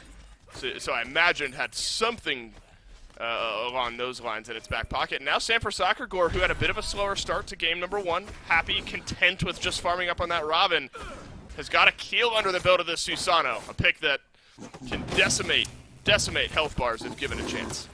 Yeah, quite a few bans, well, I should say more than I would expect coming through for the Susano over the last couple of weeks, which has been interesting, and we saw him locked in earlier today. Didn't quite do too much for layers there, although I will say he had an okay game on it. I just think the Warriors got to show up today, and so now we get to see what Sam can do with this pick. It's been banned a lot from the Leviathans. We know it's a big pick for Panatom. Sam picked it up a few times last year as well. So we'll be able to watch it. There's that first blood, this pesky kill. And just as you would have guessed, it's Sam. That's right, an engage. Just and some right body in the middle. blocks. Sticks him right onto the side there. Easy as you like. Benji, you tend to back away when the transformation is there, so Benji was probably a little confused why FineOK was sticking around to brawl as Good much beats. as he was. Weaving through the pluck now as PBM Hurdywind sends it through space and time. On through the left-hand side of the map, and Aurora will eat the damage. Beads down for Cyclone Spin. A fight happening over here on right. Benji, despite dying for first blood, still feeling okay to fight out against this Wukong here. Now Scary D, level 5. This is where the Rattata start to flex those muscles. The ability to impact mid lane, left lane, from right where you are. Engage, disengage, whatever you want. The Rattatasker's got it. And that's why you see Scary D hovering by. A purple buff look, excuse me, there by the Tartarus Titans will go down, and it's the Jade Dragons who pick it up. Now Sam for Soccer over to the left-hand side. Mike just waiting on the block. It's Aurora who's sent skyward, but look at this counter gang from Scary D. He's got the knockup on Sam for Soccer. Desert Fury melts through the Jade Dragons jungler, but it's Aurora who falls on the other side in reply. PBM grabs the kill on one side, Cyclone Spin on the other. Yeah, you keep it and just say 1 for 1. That sounds like a fair trade, but jungle for it's definitely going to end up favoring out the Titans, especially taking down Sam after that first blood. Going to be able to pump a little more into their veins. Feeling good about that. And like you said, Scary D pretty much right on cue with that ultimate. Didn't maybe go for that purple buff, but using it to traverse the map a little bit quicker and keep up with what the Dragons are trying to do, or at least accomplish here. And Scary D is going to be able to do that pretty often. Aurora showcased what those walls can do in the jungle. Wasn't necessarily a big lockdown that led to a kill, but if you can get a Yanis in the right spot, or even grab a Susano mid-dash, all of a sudden they're stuck there in the jungle with you. I like what the Titans are bringing here because it fits their style so heavily. They have to keep this amount of pressure up in order to keep things going for themselves. The Dragons were given just an inch last game and turned it into a mile, and they're already just a smidge ahead, not quite 1,000 gold. If you give them a lot of room to work with, they'll suddenly be 3,000 gold up, and you just won't know how it happened. Now, it's sort of hard to estimate, I think, Gore. We've only seen one game and 6.5 minutes of another from the Titans here today. But I think I'm noticing these subtle improvements from Scary D out of the jungle. Mechanically, he's always been there, right? But sort of a non-factor. I don't think I'm overstepping in saying that in their first couple of games, and now he's actually playing a pretty significant role. Game 1 really spiraled out of control for the Titans. I don't think it's necessarily all in his corner. Now he's going to start off some fighting against Panda Cat over here in the duo lane. So I think, Gore, even if it hasn't quite turned into wins just yet, we're seeing this improvement from Scary D. And eventually this is going to be a pretty scary team to go up against. Looks like Aurora was able to lock down that purple buff maybe you could try to go through and pick it up, but Hurrywind right around the side. Sanford Soccer's here as well. Aurora down to half HP, does not have his ultimate. Double stun on the back from Scary D, and he's going to use into the Cosmos as well. So the Ratatosker, he's out, he's alive. Paul has his ultimate ready to go if he wants to swing some damage on the back end. And instead it's Mike trying to re-engage, but the beads from Cyclone Spin keeps 10 gods on the map. Beads on cooldown there for Cyclone twice. I mean, it comes up and almost immediately that pluck comes through from Mike to make sure they get burned again. Well played, I think, from the Titans looking for blood. Interesting dynamic from the Dragons. I don't know if that was the cleanest fight they could have put out, but it definitely has led them into an advantageous position, being able to get aggressive on Nepal there, go for the red buff. Again, these are the moments. They don't walk away with any kills, and yet they're now starting to walk away with a little bit more of a lead because they got more after the fact, right? Again, only 800 gold really separating these two teams, so it's still not the end-all be-all. But you can see where the pressure is going to come from. They have to wait for their ults to come back up, I think, before we see any big engagements. Right. But compared to what we're seeing, I mean, it's kind of Aurora and Scary D on the side of the Titans right now. Eventually, Benji will join in, but Cyclone hasn't had much to say about the matter, still stacking those Devos. These Hunters are getting a little more action than we're used to seeing this early on. Typically, they're just kind of chilling as we're focused in on the right-hand side of the map. I think you got to look towards mid lane here over the next 75 seconds or so, especially if you're Scary D. There are no beads on Hurrywind. So if you're Aurora, who has Blink, if you're Paul, who has the ability to pull in, but it's a triple pull from Sanford Soccer, but there's no damage on the end of it. The Typhoon will knock up Aurora. PBM there to body block. Beautiful blink by Aurora. Nobody was auto-attacking him, so he was able to blink away once it was available. That is a massive engage. Unfortunately, no kill, but the re-engage, that's onto Aurora. It's looking like one dead Kabrak in the portal. Of course it hits from Hurrywind, and Hurrywind now on the board here in game 2. And really being able to pick those up is going to be good for him. 2-level lead over Paul right now. Nothing to scoff at that Hurwind's been able to pick up. They're being able to run forward with it. Not run away with anything too crazy, although they might be able to get the kill there in mid. Paul almost eviscerated. Health bar still barely there. The portal combo there, Mike. And just Hurwind's damage output is solid. And that's, you know, there's so much to talk about in this game. I mean, harkening back to what you had said a little bit earlier, Scary D's improvements making him look very good in the jungle here as he chases Hurwind, a good example of it. And I would argue he went from one of the most important late game roles in terms of solo and what that can do in space creation and things like that, to one of the most impactful whole game roles, which is this jungle, right? From minute 0, you affect how this game can go, whether your ganks are going to be good, if your farm and your camp execution is on point and on the right timers, and that you're following the right path and you're in the right place. There's so much to think about in the jungle. And it's not surprising that even if you slam a lot of ranked, it's going to take some time. SPL jungle is just different. And that's something that I think he's going to have to warm up to and continue warming up into. This is a team that was kind of the big contingency for them coming into this year. And with someone like Cherio helping them out, of course, great players, Benji, Aurora, Cyclone, Paul, all of them having played with phenomenal junglers. Hell, Scary has played with phenomenal junglers in the past.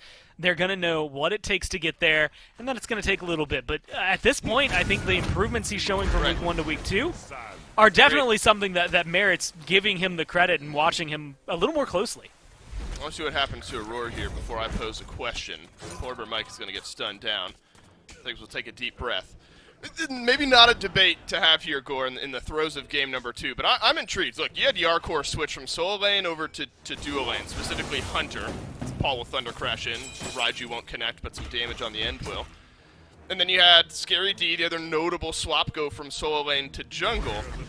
I wonder which one of those might feel a little bit more complicated to do at the SPL level, as Scary D's going to get up into his ultimate as well. A Typhoon flies on through from Sanford Soccer. Paul, low health on the end of the Tycho drums, the double dunk down, and it's Cyclone Spin who grabs the kill onto the Jade Dragon's jungler, but it's a pluck right back through onto Aurora, and Fine OK will pick up the kill. Sun's breaking from the heavens down onto Benji, and Hurrywind snags another.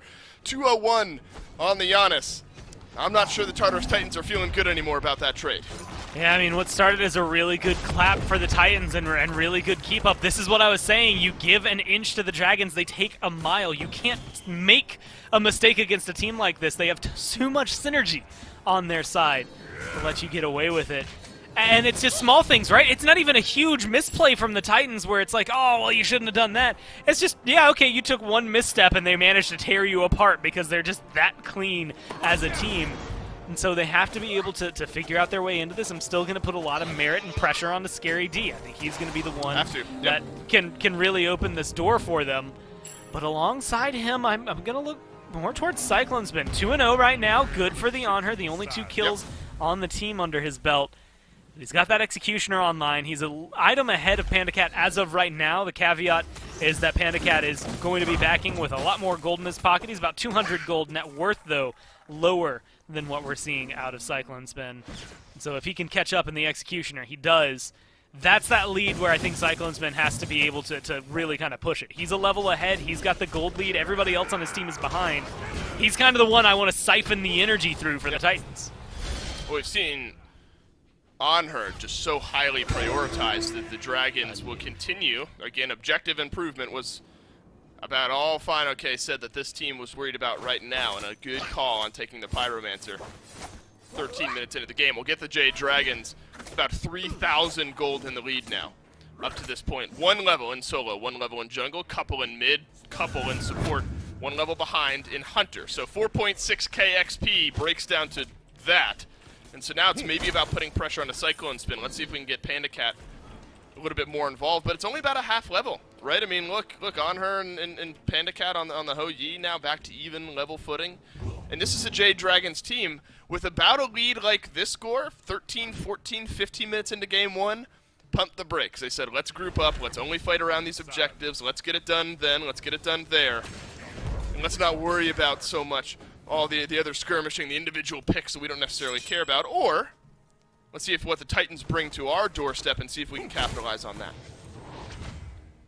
Have to see if they're able to bring much. I think Benji's going to be the player. Someone's going to be making, I think the big starter plays. It's going to be Benji starting things off. Maybe Aurora's still in there, although as he's level 9, while others on the other side, the Dragons are rounding 15, 14, even 11 there for PBM. It's going to make things infinitely more difficult for Aurora. And that's, look, okay, so this is something Twig did last Blink, year. Baby, let's go. When Twig bought Blink, he would do it regularly. I think when Whirlwind gets Blink, either it's pure pressure, purely from the Dragons, or he's that confident. And I want to lean more heavily into that confidence because he's also the only mid laner. He's been doing it. We haven't really gotten to see a whole lot of not Yanis from him, but admittedly, if they're going to let him play it, I want to see him play it, so it doesn't necessarily matter. But he's not been building anything near the same builds as the other mages. I mean, we've been talking Spear of Desolation, Rod of Tahuti. He's going Soul Gem and Chronos Pendant. I mean, even on the other side, you get things like, the Divine Ruin. The Breastplate of Valor actually is kind of new for Paul, even though we saw it a lot last year. We haven't seen it a whole ton this year. But yeah, Staff of Mirrodin's probably going to be next, just because of the double unstable Vortex that you can get for it. Whirlwind has a build in mind. I'm thinking it's just his Yanis build. I don't know if he translates that to other mages fully, and I want to say, what's the word? Consistently. There we go. Just yet, right? If he does it every game on other mages too, then that's just his build. But as of right now, his Yanis build, I'd argue, is one of the best. It makes him feel good, makes him look good, and of course it still hits just as hard as you need it to in the late game. So you know what he's going to be building, you know what he's going to be picking, and yet still it's impossible to deal with him. The Blink comes out on top of that, and it just feels like he's going to be difficult to lock down. What does that look like on a Giannis? What's a Blink Giannis play even look like? I got to admit, I don't know, but I'm excited to find out. I don't know if the Tartarus Titans are as excited as we are to find out what Hurrywin's going to get done here with his Blink on his side, but maybe to counteract some of the engage that the Titans have. If everyone from the Titans is going to be dunking down on you, you want the ability to quickly get in onto the Titans characters as well. So now we found a bit of a lull here in this game. Final K continuing to milk a lead there over in the solo lane. 2 levels maintained over Benji. It's the Oni Fury, or excuse me, the Gold Fury. Now looking ready to go here for the Jade Dragons. That's an important Fury to lock down to really continue to push on this lead. Tartarus Titans might be privy to the fact that something is going on here, but I'm not sure they're going to have much to be able to say about it. With the gold and the level deficit being where they are, and with the team fighting prowess that the Jade Dragons have shown, maybe a range steal is what you're hoping for here from Paul? Yeah. still enough damage to be able to work something into one of these team fights. Polar Bear Mike's going to get it started off with a lurking in the waters through space and time, flies through from Hurrywin. That doesn't connect on anyone, so now a couple big ultimates down. Aurora's lost his as well. And the Jade Dragons will choose to back away. Just resetting up their position. 2 ults used on the side of the Dragons, though. So their setup is going to be missing. Of course, that doesn't matter if they just lock down Cyclone's. Aegis going to go down. His health bar is just gone. Whoa, and now Aurora learning the hard way that he shouldn't be standing where he is. Final K will get the second here in this fight. You can feel this game, this fight slowly slipping away from the Tartarus Titans. Scary D has to use his ultimate as a disengage as Good well. beats. Paul plucked, but beads. Well timed there by the back-to-back world champion mid laner. In the meantime, the Gold Fury is going to get taken down by the Jade Dragons here. Goldly has just gotten a whole world worse. 5 and some change thousand in the hole now of the Tartarus Titans. And they've got to pray that this Jade Dragons team that doesn't make a lot of mistakes makes one. Difficult openings. This is where things get just more and more awkward. Again, level 11 for the Cabrakan, mostly going to be used for utility at this point versus those level 17s, level 18s that are starting to crop up on the side of the Dragons. 8,000 experience, 8,800. And there's usually a certain point in the game, typically when you see numbers that large, you get to stop talking about it because somebody's level 20, so that number, while big, doesn't mean as much, can still scale past that. Nobody's level 20 on the Dragons. That's all full experience on their side of the map. 3 levels there for Fine OK over what Benji's been able to crop up. 2 for pretty much everyone else. 1 in the jungle, 2 in the mid, 3 in support. And so they've been very solidly in the lead for a while. And like you said, waiting for that opening. Where it's going to be, honestly, at this point it feels like you're going to have to catch them on a Fire Giant fight. Maybe a Tier 2 defense depending on how things go. But I don't want to see the Titans roll over yet either, right? It's that weird thing where you're facing what feels like an impossible feat, but it's not actually impossible. You just have to find that small, however large chance to get in there. And I think the Fire Giant's going to be able to open an opportunity for them. If not, then they can fall back. A guaranteed Phoenix defense at least for 1 wave of a Fire Giant buff, but the way the map is looking, I mean, they still have 5 of their 6 towers standing on the side of the Titans, so they're not really in a game state where it's, 1 lost fight and the Dragons win. It's 1 lost fight, maybe you lose the FG in a couple of towers. 1 lost fight, maybe the Phoenix goes down. But you got to be careful on getting caught out alone. Ooh, through space and time nearly gets Scary D. The aim was good, timing just a bit shy there from Hurrywind. Jade Dragons now having 1 less ultimate to worry about. It's not a total loss. Granted, the Tartarus Titans there as well, but that's such a big engage tool that's now missing for the Tartarus Titans if a fight were to break out. As a pluck in the mid lane from Mike puts Paul a bit out of position. A stun from Aurora onto PBM. Lurking in the waters is the reply. Portal just off. Rare miss there from Hurrywind, who blinks defensively. That's what a Giannis blinks looks like, I guess. PBM will make his way out safely. This is the problem, though. They dump a lot of damage into PBM there, and PBM walks away with still more than half of his health bar and is not sweating at all in mid. That is where things are falling apart for the Titans. Even when they have the lockdown, it's not enough right now. Their farm just needs to be up a little bit more. Specifically, again, to Aurora, I'll highlight it. He hit level 12 of those, so the big power spike, that second relic, is now not going to necessarily be an advantage the Dragons have. But at this point in the game, you're definitely feeling it. Maybe a little more farm, a little more experience splitting with his team would be helpful for him, just to try and get his damage online. Even though you're not expecting a lot out of your Guardian in terms of his damage output, you still want a little bit from a Cabrakan when his ult is there, as well as his 1, his 2, his stuns, and the setup that he can have. It also would allow him to potentially feel a little more tanky, which would definitely help in terms of these engage moments. But now it's back to this little bit of a lull as the Dragons aren't yet in a great position to burn the Fire Giant without risking it.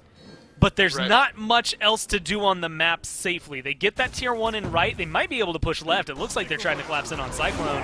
But Primal Fury is going to come up soon as well.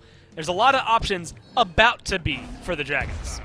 That's a Thunder Crash out there from Paul as Sanford Soccer continues to try to find these engages. Been a quiet game out of the jungle for the Jade Dragons. Luckily, everyone else is making some serious noise here in game 2, but it's a tier 2 tower dive. Is this well sought out? PBM is Jade's thinking something else of it. 3-man ult for just a moment there from Panda Cat. Scary D dashes in to the side of this fight. Through the Cosmos, ready. Wow, Paul, goodbye to your health bar. Warplex through and Hurrywin gets a kill. Nonetheless, where does Scary D choose to crash down? Cyclone Spin's got to be a lost cause here.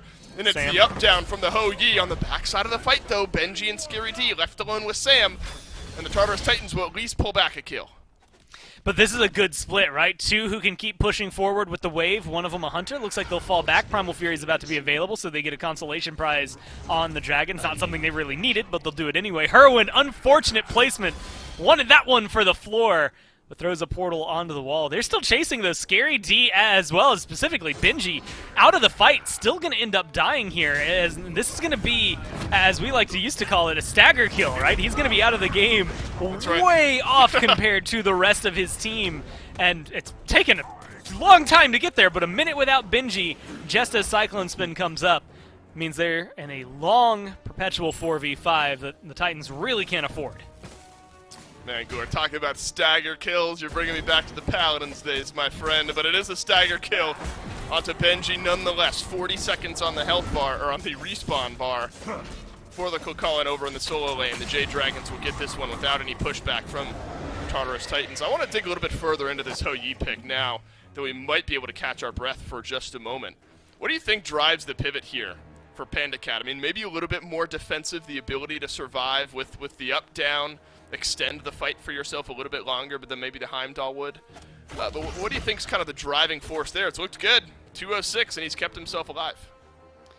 Honestly, I think the fact that he's been able... So Ho-Yi brings a lot of control to the table, and it's easy to forget about the fact that he has a slow, a stun, his nice wide teamfight ultimate.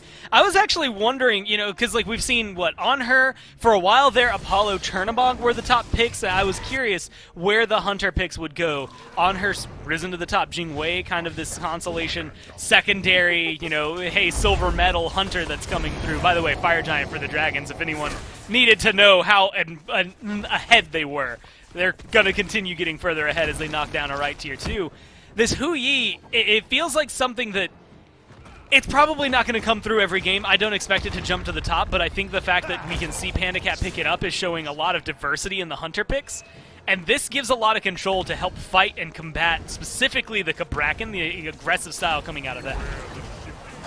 Let's see where this Typhoon goes. Double knock-up on the back line from Sanford Soccer. Paul is doing some good damage here. Look at the chunk damage that Fino can. It's one of your front lines is receiving. It's all about buying this Raijin some space to operate. Divine Ruin, Breastplate of Valor, but then Gorn a little percent pen with the Charon's coin, so the penetration feeling okay for Paul at this point in his build. Maybe a Soul Reaver to round things out there.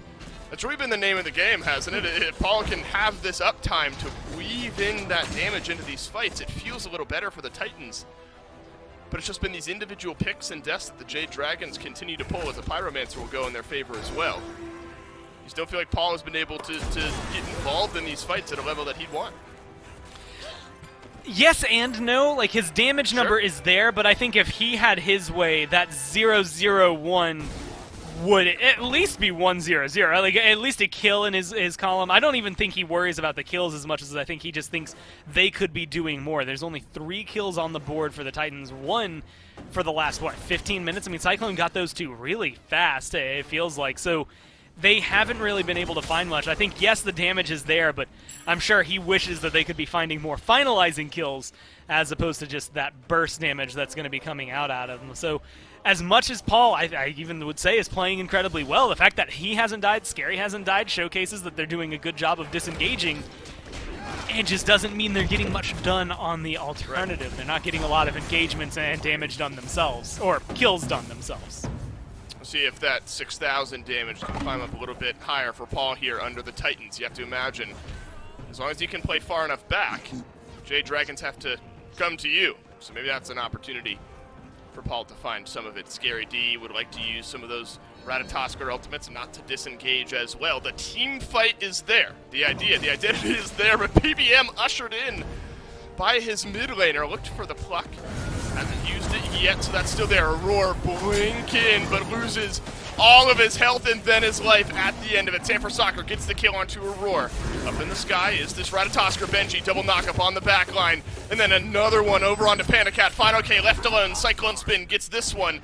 Now it's a 1v1 way in the back. Scary D versus Sanford Soccer. Hurrywind is going to make it a 2v1. 1-for-1 pick, Gore, and the Phoenix still stands.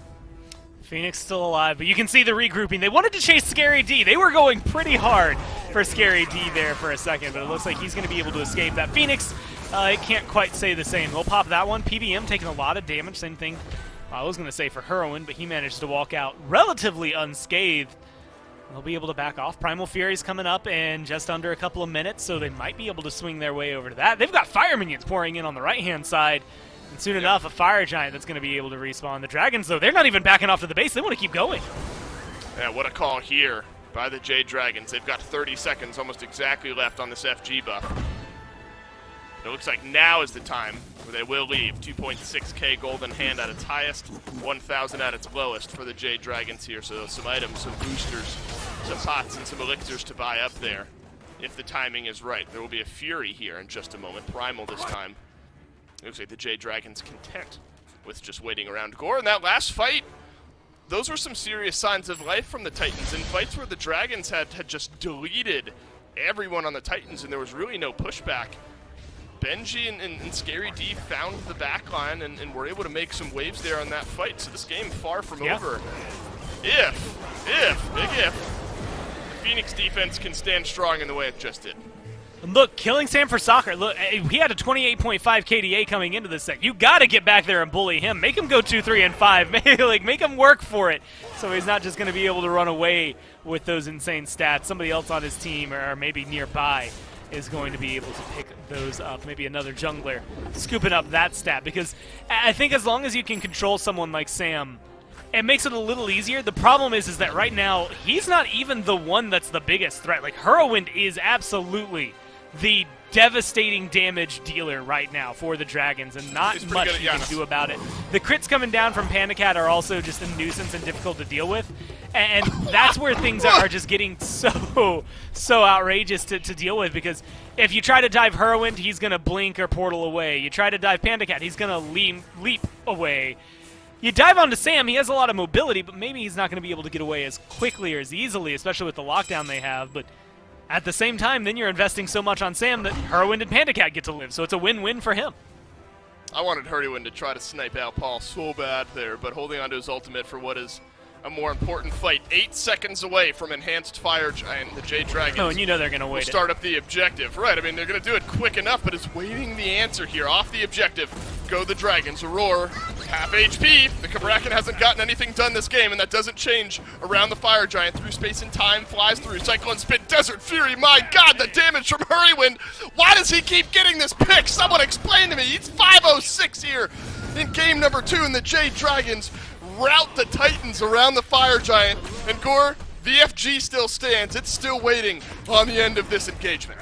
Oh, that Titan's looking precariously low right now, though, and with some minions pouring in on the left-hand side, they might be able to forego it. Honestly, this is one of those moments that if you are subscribed to SMITE game, you start spamming your diff emotes, you start spamming your end-the-game emotes, because I feel like that is what we're on the precipice for here.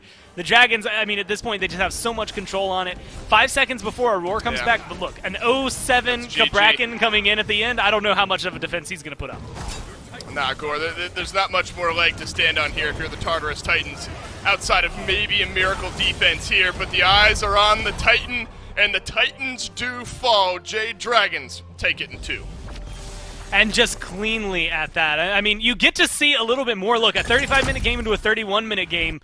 Timer-wise, it would make you think that maybe the Titans were putting up a little bit more of the fight, but for 15-plus minutes in each game, I would argue 20 minutes in Game 1, at least 15 minutes here in Game 2, the Dragons had a lead that didn't necessarily feel unsurmountable until later on, but admittedly was never recovered by the Titans.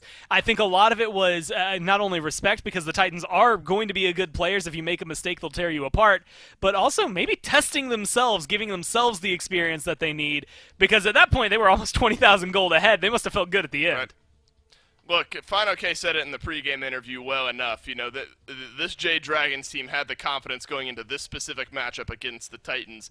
He knows, as well as everyone else knows, that this roster, once those wheels get turning, is suddenly going to get scary. But there's been little to no motion from the Titans on those wheels early on here in the season. Jade Dragons continue their onslaught. They go 2-0 over the Tartarus Titans. Quick break, and the desk will round out the day.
Welcome back to the SBL powered by Alienware. It's Finch and Miff here, and Miff, it's yet another dub for the Dragons, yet another Herwin Giannis game, yet another game where they seem to be dominant from, about 10 minutes in. And I like that they kind of slowed the pace down a bit here in this set. They said, hey, we don't have to win in 22 minutes every time. We'll drop a couple of 34 minutes in there just for a change of pace. What did you see here in this one? Because I do think there were some moments where the Titans showed us what they can do when they're able to work together. Couldn't string it together, though. Those moments were few and far between up against the Dragons here. It was, again, 3 kills, so combined 6 kills in this entire set for the entirety of the Tartarus Titans. Look, I think that they can certainly grow as a team, but let's talk about more so what we could just go ahead and gas. And we're going to gas up the Jade Dragons, man. Fine OK, again, has a phenomenal performance. The whole squad does incredibly well, but you gotta talk about Hurrywin. Goes undying yet again on this Giannis pick. Was not only able to act as that solo agent in the backline, but also able to act as that facilitator for his team. Someone has to ban it. We were calling for it on MPs and Bs. They were calling for it on the cast. This guy should not be allowed to do this. It's really good, man. And I don't want it to sound like I think Hurrywin's going to drop off the face of the planet if he's not allowed to play Giannis, but I don't think he's going to go the whole set undying. When he's not allowed to play Giannis. I don't think he's going to go the whole set nearly tied for top damage if he's not allowed to play. I think it comes down a bit, right? And I think everyone does not allowed to play their absolute favorite, most best pick all the time. And that's not the only thing with this one, because sometimes Panicat is just going to play Hou-Yi, a god that has not been picked in months, and do really well on it and drop stuns on you every single fight exactly like this and zone you. There are a whole laundry list of problems, and at the very top of that list is not Hurrywin on Giannis. But maybe occasionally you give it a little bit of your attention. I mean, it's tough. This team has a whole lot of stuff you got to deal with. I'm not going to pretend they're a single-issue team by any means. Yeah, a penta ace team, if you would. 5 absolute hitters in the streets should be drawing the attention of everyone, and you've only got 5 bans per team. Kind of hard to deal with just about every single individual piece. But maybe, just for sake of argument, we can see what it looks like when Hurricane has to go down even 1 tier. Just a drop down in the bucket there. Again, we do get to take a peek at the slash lines across the board and damage output. And the Jade Dragons just coming out head and shoulders above the rest. Yeah, they did, and their really strong season continues to be even stronger. And if you're the Tartarus Titans, I think you have to find something in this to try and build on. Theoretically, your hardest set of the phase is done, right? So maybe you'll have a little bit of an easier one later on. We'll see if that'll be the case. For now, though, let's celebrate with the Jade Dragons. It's Herwin and Dolson standing by for the post-game interview. That's right. Hurrywin's here with me. Unfortunately, Hurrywind, I have to ask about Giannis. I know you're kind of tired of it. You're sick of it at this point. Apparently, other teams aren't sick of it, though. I mean, is there any kind of real insight you can give me why you think that this pick makes its way to you so often?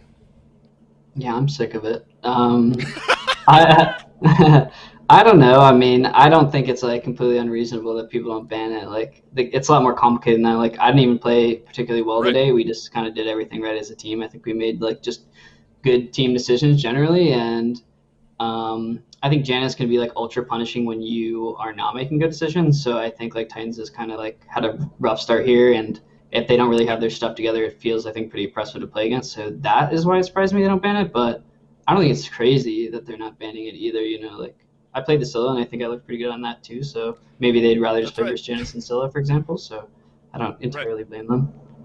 Yeah, there was a Scylla game weaved in there. That's a good point, right? I mean, it's you have a game plan. Here's how we can beat the Giannis, and maybe it just doesn't work out. Back-to-back games here for the Titans. Speaking of decisions, this is a small one, but why blink on the Giannis there in game 2? What's the game plan there? I admittedly asked Gore. I was like, I don't know what a blink Giannis play looks like. What's the mindset there?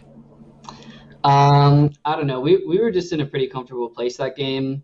I just felt like I could get away with it, kind of. Like it's not like entirely troll. Like it definitely is like, I'm having a little bit of fun with it, but I do think it was good. Like I didn't really get a lot of value out of it, so it's kind of hard to see. You blinked away once. Yeah, true. I blinked away, and I don't even know if I needed to, but I did. So there you go. You did, right. I don't know. I just don't like Aegis that much on Janus sometimes, because in your Aegis, if you don't have your portal up before you press your Aegis, you can kind of get like CC chained and like killed out of your Aegis before you can even get the portal out. So I'm hesitant to get Aegis sometimes on Janus, but that was one of those games where I felt that way, so I just said, why not go like. Well, you're sick of playing it, you're sick of talking about it, I'll give you a break there. Final K in the pregame interview mentioned objectives being a focal point of what this team is trying to work on, control around the objectives, securing them, all that sort of fun stuff. Do you think the team as a whole improved on objective play from last week into this week?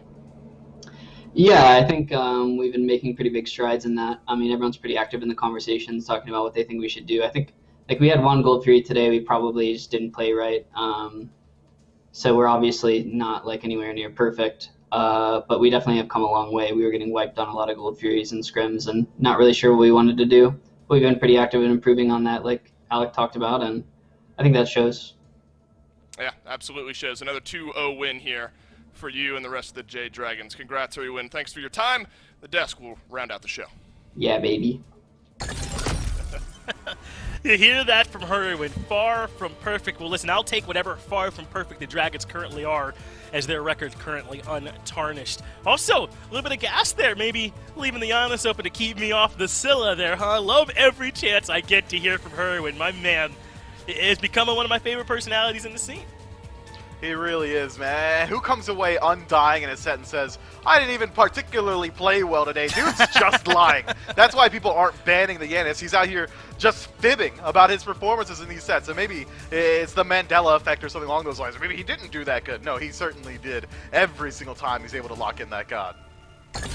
Let's take a look at the current standings after the final set of the day. The Titans, their woes continue. Now the only team without a win. Kind of rude of the Warriors to leave them down there now that I think about it, but they do go ahead and grab themselves a dub. The Dragons and the Leviathans are current teams, the only 2 current teams without a set loss, so that will get tested by the Leviathans Sunday before they can make it out of this week with that same record. Miff, I mean, I think that it's pretty clear where the Dragons are at this point, up at the top. But as I was just saying, the Leviathans will be tested. That's the Kings. They play Sunday. And I think this Bolts Valkyries game, a pretty good one, too, there. So Sunday, yet another in a long string of days you can't afford to miss if you consider yourself an SPL fan. And I do, Finch, so I won't be missing it. In fact, I think I might even be casting or desking some of those with you the gonna show fans up? at home. Yeah, they need to be there as well. If you are an SPL fan, and I'm assuming you all are, don't miss it. Or I'll be there, and I'll be really upset about it.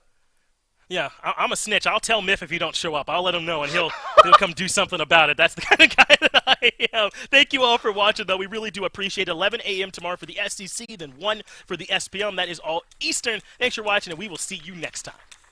Peach it.